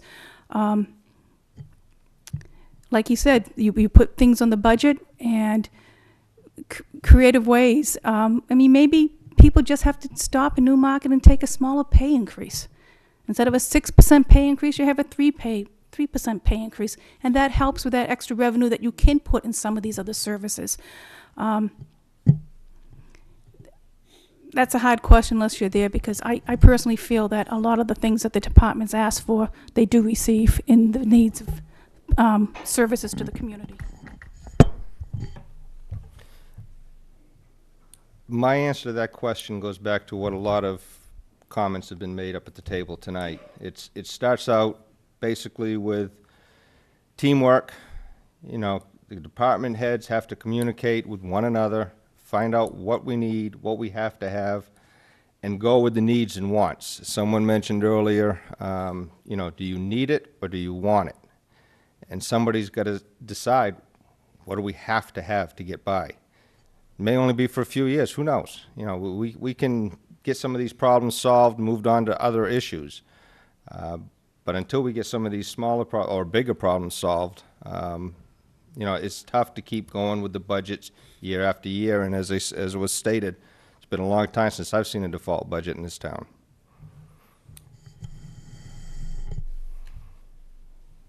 Okay, hold on. Ron? And then you? They've been waiting a long time. You go first. Even though you guys keep jumping in ahead. Okay. I will. Yeah, I'll be nice. I'll go first. My name's Rod Bowles, and I live on Maple Crest.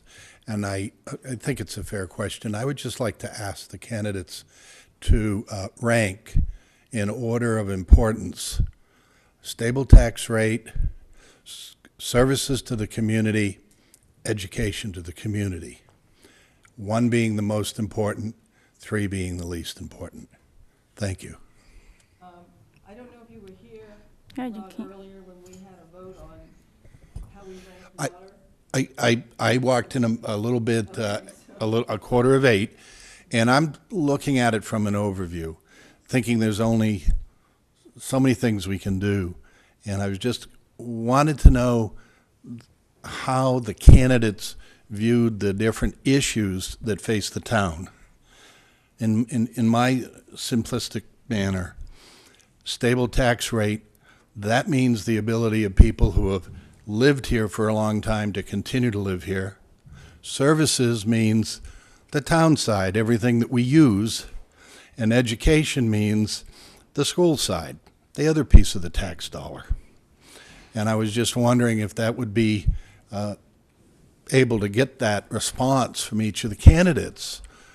How would you rank those 3 in a level of importance in our community? I think, and let me just say one thing. It's a question for the candidates, really. Let me just understand that this is a town council candidate, and they're not dealing with the education side. The issues that are coming before them are not the education. Okay. Again, it's more a level of importance. We all live in this community. Stable tax rate, services, education. And that's okay if it's an unfair question.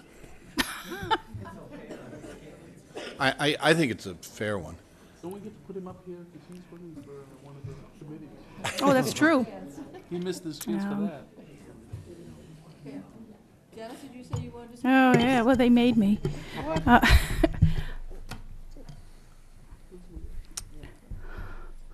I think you can have a stable tax rate while you still increase the services that you have and improve the education. You don't have to raise your tax rate to have a good quality of an education for your children. They're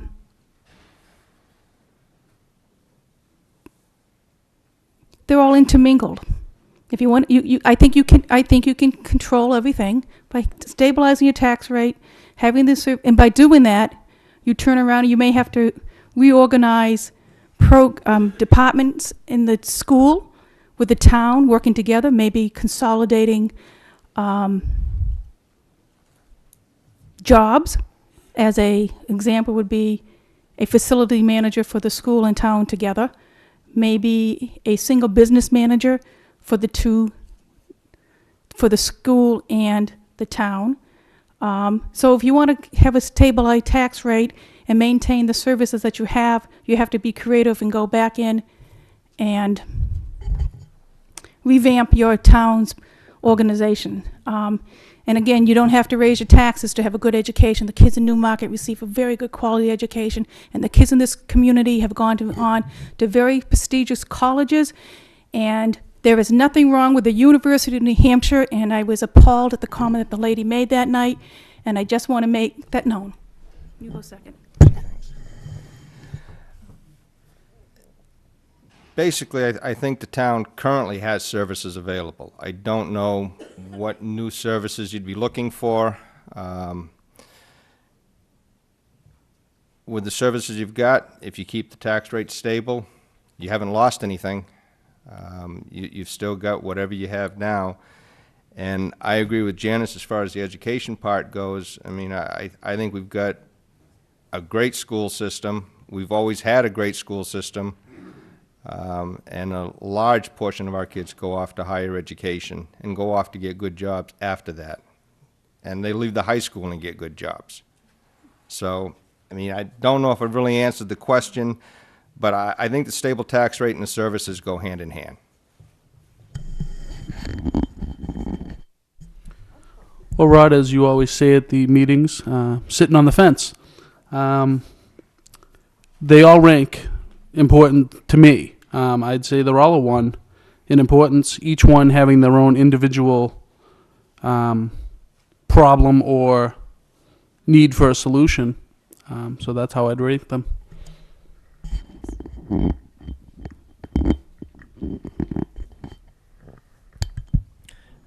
I'm going to agree with my colleague over to my left here. It's a very difficult question to answer. Number one, I don't think we want to take away from services. I certainly would not want to take away from the fire department or the ambulance or the police department, nor would I want to take away from education.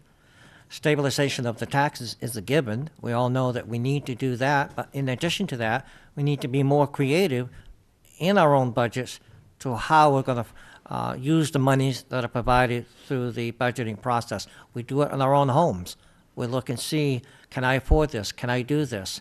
And that's fiscal responsibility. I think we need more of that.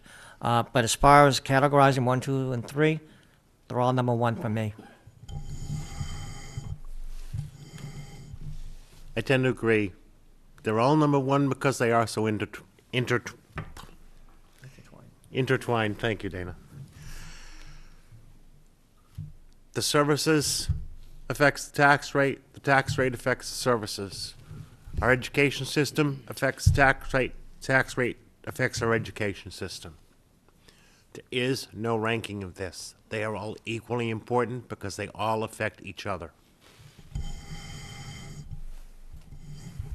It would seem to me, and I think we really discussed this previously this evening, that we need to increase the tax base.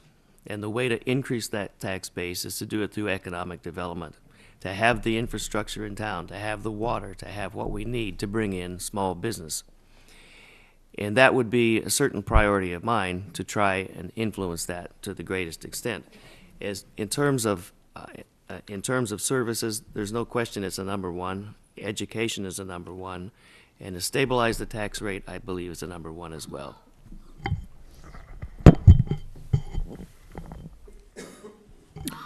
Well, being a parent, I guess I should say education's number 1. If I don't say that, I'm going to be in trouble when I get home. I have to agree with my opponents. I think everything is number 1. But the way I like to look at it is if my taxes go up and I can't afford to live where I'm living, I'm not going to worry about education or services. Public services are absolutely number 1. Without them, we wouldn't be able to have what we have. But again, I'll go back. If my tax rate goes up, and that's one of the reasons I'm running, if the taxes go up, I'm not going to be able to afford my home anymore. Then I'm going to have to leave. So then I'm not going to worry about the education, although education is number 1, especially where I'm a parent. So I think I have to agree with the rest of them. They're all number 1, and that's hard. I mean, where do you put the number 1, 2, and 3? It's a tough question. Ditto. What'd you get for living at the other end of the table? Go. Go ahead. No.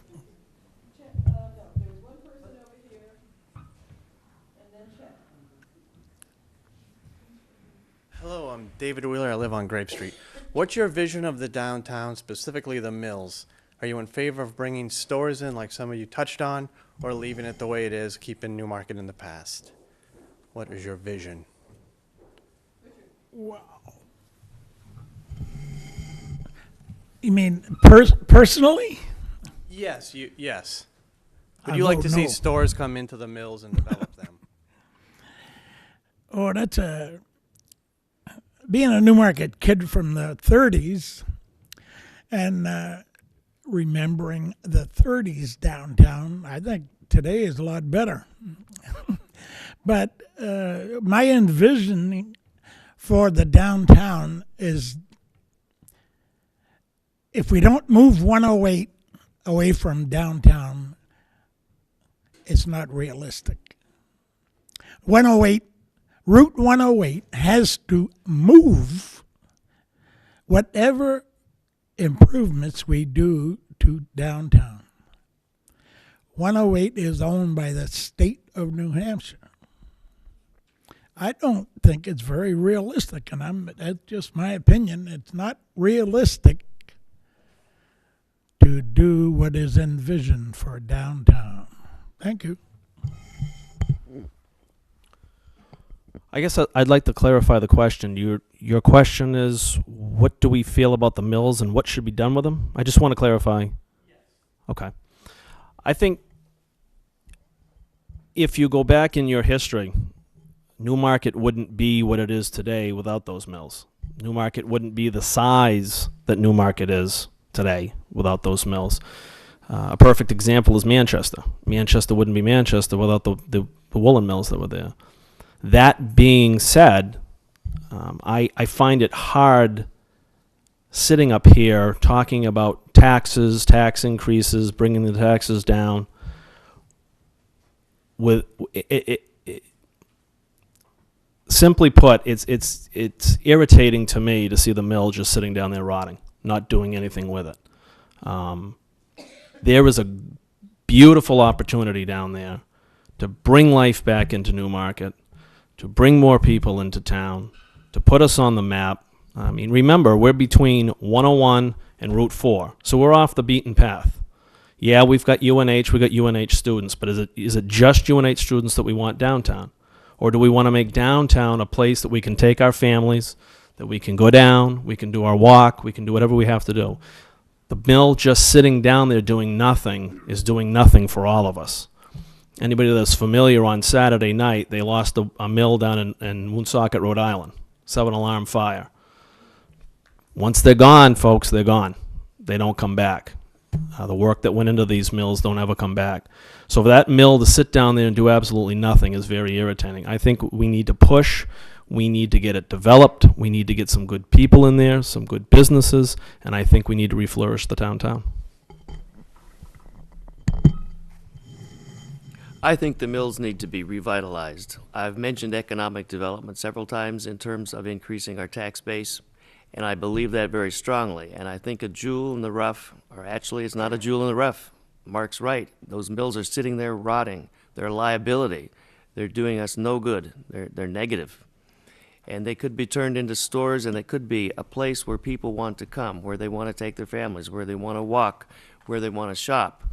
And we want to attract people to be able to do that, and I think that's possible. I really do.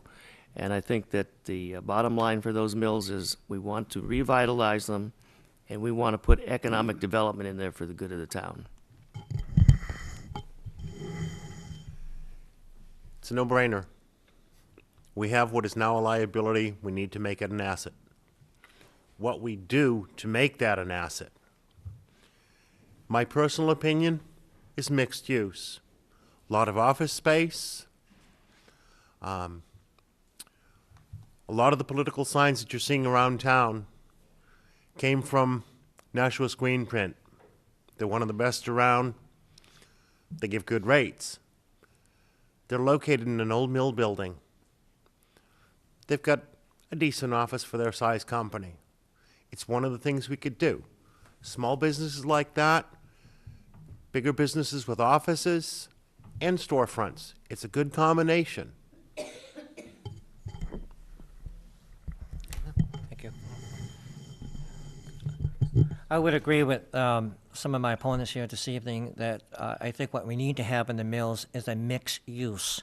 Years ago, we had a specific entity in there, such as shoe shops, and we all know when the shoe shop goes out, or when they did go out, everybody was out of work. By putting in a mixed use such as public space, it'd be beautiful to see maybe some type of music hall. Put in there also restaurants, put in some shops, put in some high-scale condominiums. Also have an area in there for incubation for small businesses to start up. It's been proven in many mill towns that a lot of the mills that are taken and converted into incubation for businesses, they thrive and then they move on, and then other businesses will come in and sort of like a seeding pot for them. If we all remember, approximately, I think it was 3 years ago, there was a charrette here done, and the public gave its input. And I would say 90% of the public at that time stated they wanted to see mixed use. I know the NCDC has heard that message, and they've just recently hired a consultant who would advise them on what is the best use for those mills. So I do believe the NCDC is heading in that right direction. And you're absolutely right. Everybody, those mills are sitting there, and they're not just rotting. They're not bringing anything into our tax base. And that's what we need to do, is bring in those revenues to help stabilize the tax base. Thank you.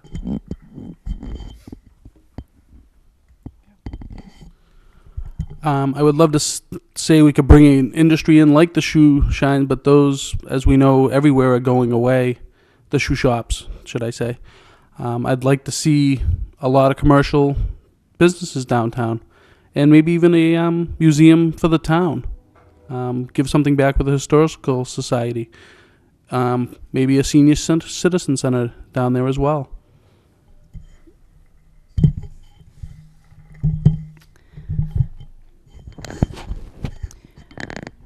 I think people have forgotten that this community was founded on industry and blue-collar workers, and they took pride in their community and worked hard in these factories to provide for their families.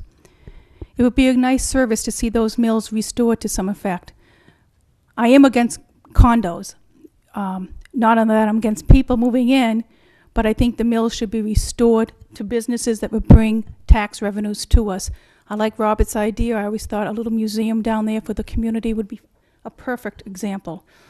Bill, I'm sorry, I called you Robert.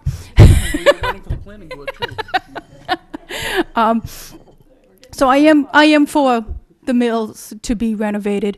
I think it'd be a great asset to the community, as we have seen just part of the river walks and the Shanda Park being developed and how much that has improved that area. I think the mills should be renovated with industry.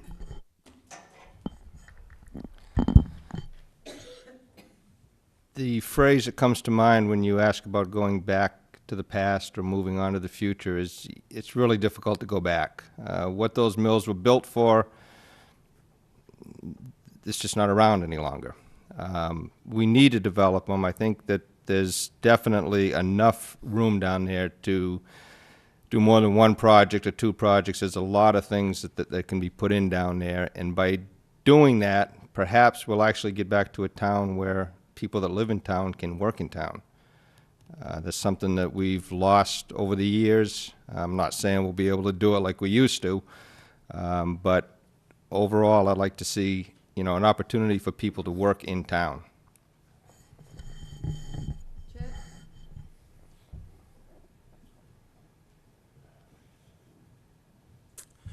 I have a question that's going to be outside the box. As you know, that there's an article coming up where the people in this community are going to spend a lot of money, possibly spend a lot of money. If they do spend that money, how do you people propose that we're going to protect this water that we're going to want to? If we do find the water, like Dana says, there's a possibility there, and from what I've seen in the planning board, that is a good possibility, maybe 90%. How do we go about protecting this water if we do find it and we want to use it? Protecting it means the seacoast is now in dire needs of water. How are we going to protect it for Newmarket?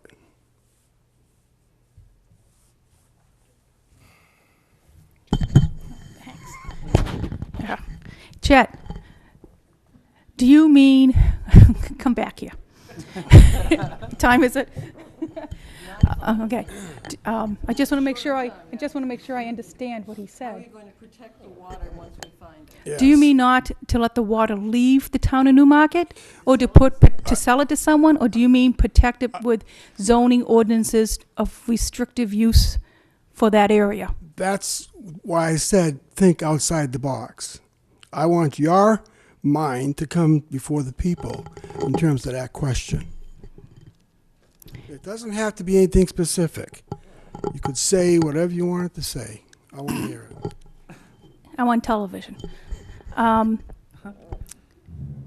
think one way would be, I think the town has a lot of ordinances in place already for certain areas that are over what they call the aquifer districts already to protect the water. If there's new areas that the town goes and finds that there is water, then you just put ordinances in place. Outside the box, here's a real wild thought, what you can do with water. You take the areas out in the plains area, which is low, it's because they're all pits, and you pipe the water up from the river, and you have it filtered down through the sand beds. I mean, I don't know what you want us to say. You know, I really don't. You don't want us to sell it. I have to apologize. I just said to you, the seacoast is in dire need of water right now. What's it going to be in 10, 20, 50 years? How are you going to protect our lake if we find it? We're going to spend $10 million or whatever finding that water. We've already spent a large amount of money. What are you going to do? You know, our regular policies aren't going to protect that water. How do you think we should protect it? Is it a state level thing or what?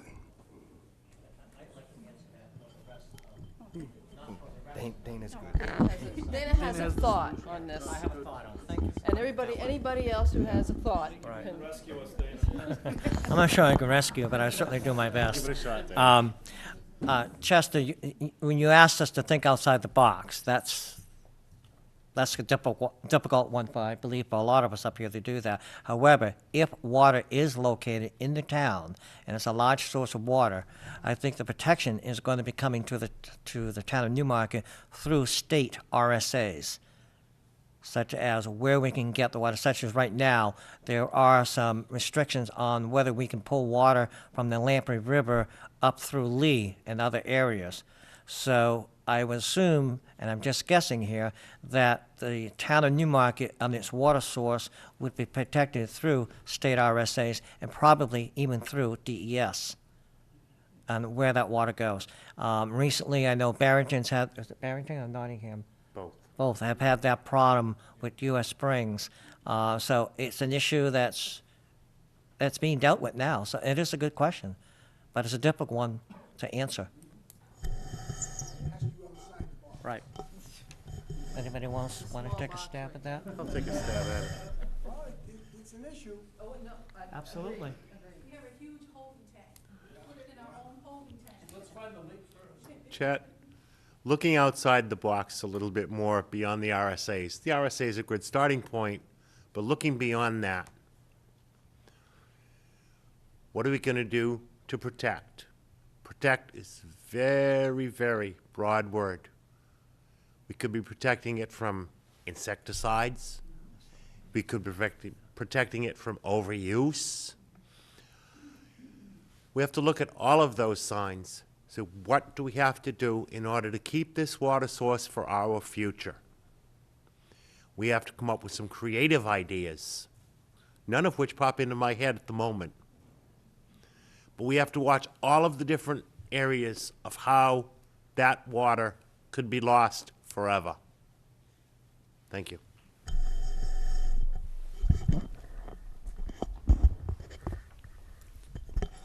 I think that's a great question because, as I had said before, the seacoast is starting to dry up. We're all starting to dry up. Well, yeah. I do a lot of hiking and camping out west, especially in the Arizona area. That is a question that has been going on for the last 35 years. What are we going to do and where are we going to find it?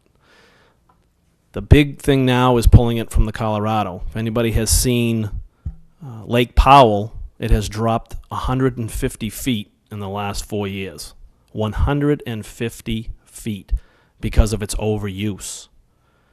Now, they claim that probably in about 25 years, Las Vegas will be a great dumping ground because nobody will be living there. Why?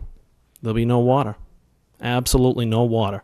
6,000 people a month move to Las Vegas. Times that in a year. Where are they going to get the water from?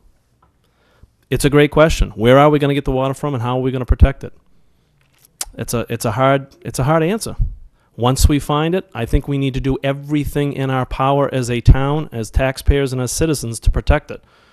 What is that way? I can't give you that answer tonight, but I think it's worth fighting for. We take water for granted, just like we take electricity for granted. The next snowstorm that we get, hopefully, will be in 8 or 9 months. When the electricity goes out, what do? We panic. Well, what's going to happen when the water goes out? And that's what they're preparing for out west. When the water goes, there's going to be major, major problems. Ditto.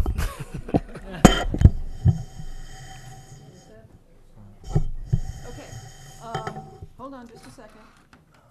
It's 5 after 9. I'm going to take 3 more questions from the audience to the panel, and then I'll give the panel just a minute to each panel member to say a closing statement, and then we'll be done, okay? There's a question back here. I'd just like to hear everybody's name again. Oh. Just introduce yourselves by name again. Yeah, I know. Okay, I'm Michael LaBranch. William Harley. Dana Glennon. Michael Plosky. Fred Pearson. Mark Monroe. Richard LaBranch. Okay. All right. Any other questions? That was an easy one. Good. Let's close it up. Wrap it up. No more chat. Wrap it up. Wrap it up.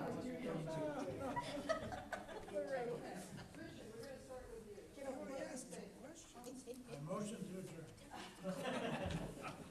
Sorry.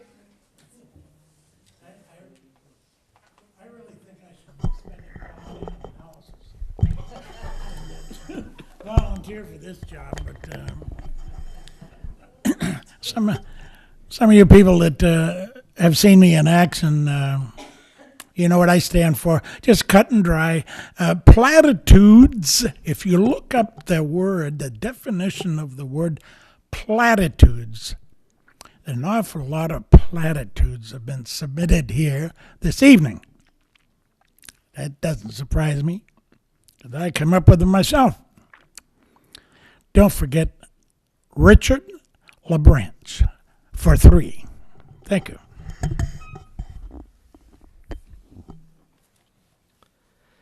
Well, you've heard us all talking tonight, and I realize that there's quite a few people that you're going to have to pick from.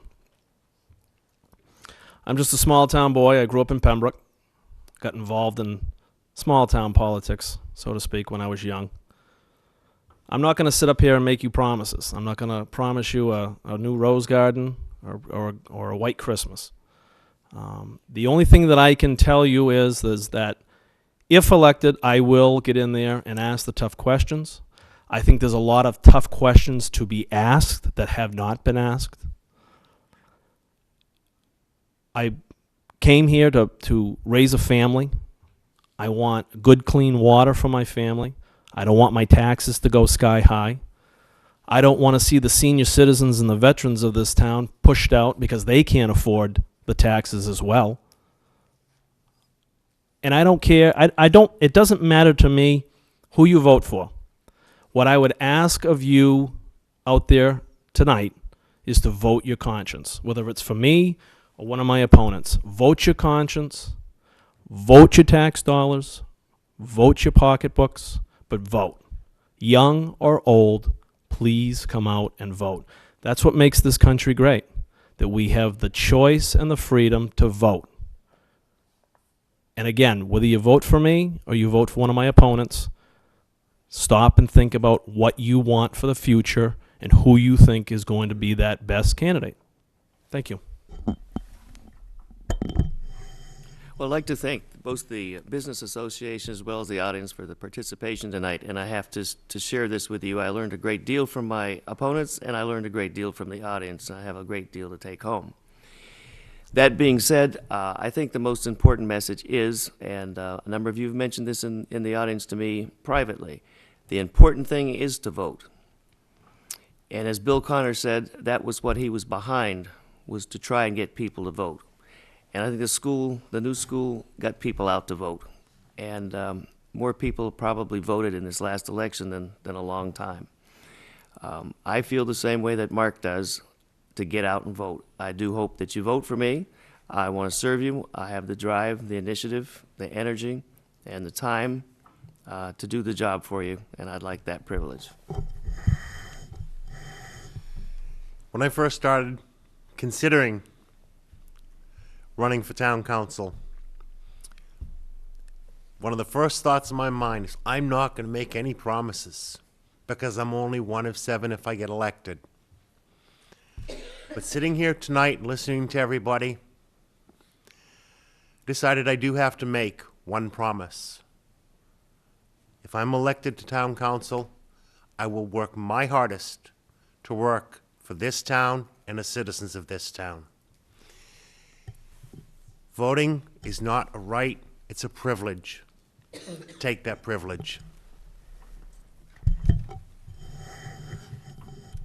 I would ask the citizens of Newmarket to look at what I have accomplished in the council in the past 3 years. There's a lot more that needs to be done. I believe we're on the right track. My vision is to continue to bring Newmarket into the 21st century. As with everything else, changes in life do not come easy for all people. We can build upon our strength and ensure our future if we invest into it wisely. We need to be responsible for commercial development that will help transform Newmarket into a vibrant community.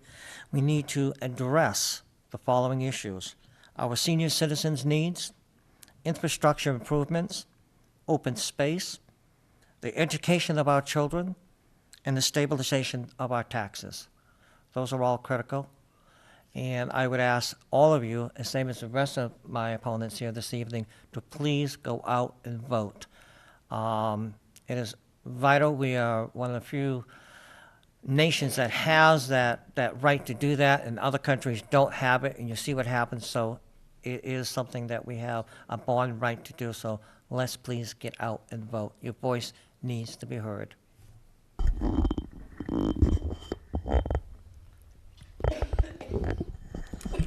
First off, I'd like to say good luck to all the candidates. Whoever wins, represent us all well.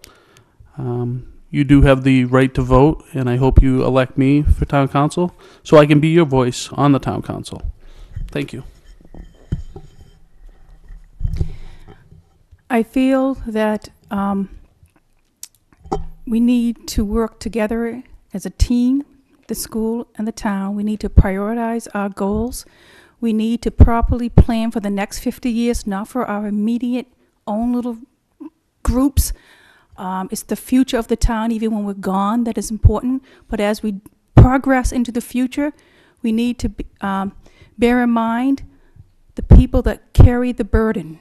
We have to do it so we can afford to live in our homes. I hate to see long-term residents say they have to move because they cannot afford the taxes.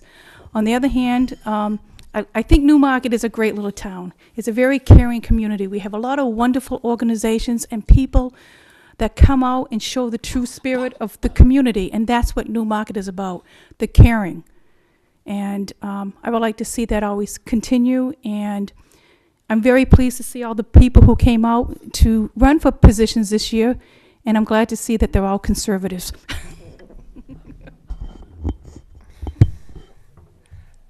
First of all, I want to thank everyone that made this night possible, the Business Association and you people in the audience. Basically, if elected, I want to listen to both sides of an argument. I want to hear people say yes, people say no, draw my conclusions from that. I want to see Newmarket as a town that I can afford to live in, my kids can afford to live in, and their kids can afford to live in further down the road. When I'm on a fixed incomes, such as some of you are, I want to be able to afford to live in Newmarket. It's the only town I've known. And I know there's a lot of people that are in the audience, it's the only town they've known. So basically, that's what I'm running for. I have that vision of keeping this town going forward. Thank you.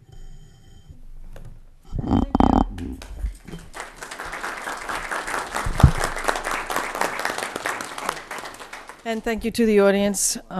It's been very informative. You've asked great questions. And not only just you get out to vote next week, bring your friends, neighbors, and relatives. Thank you to the NBA.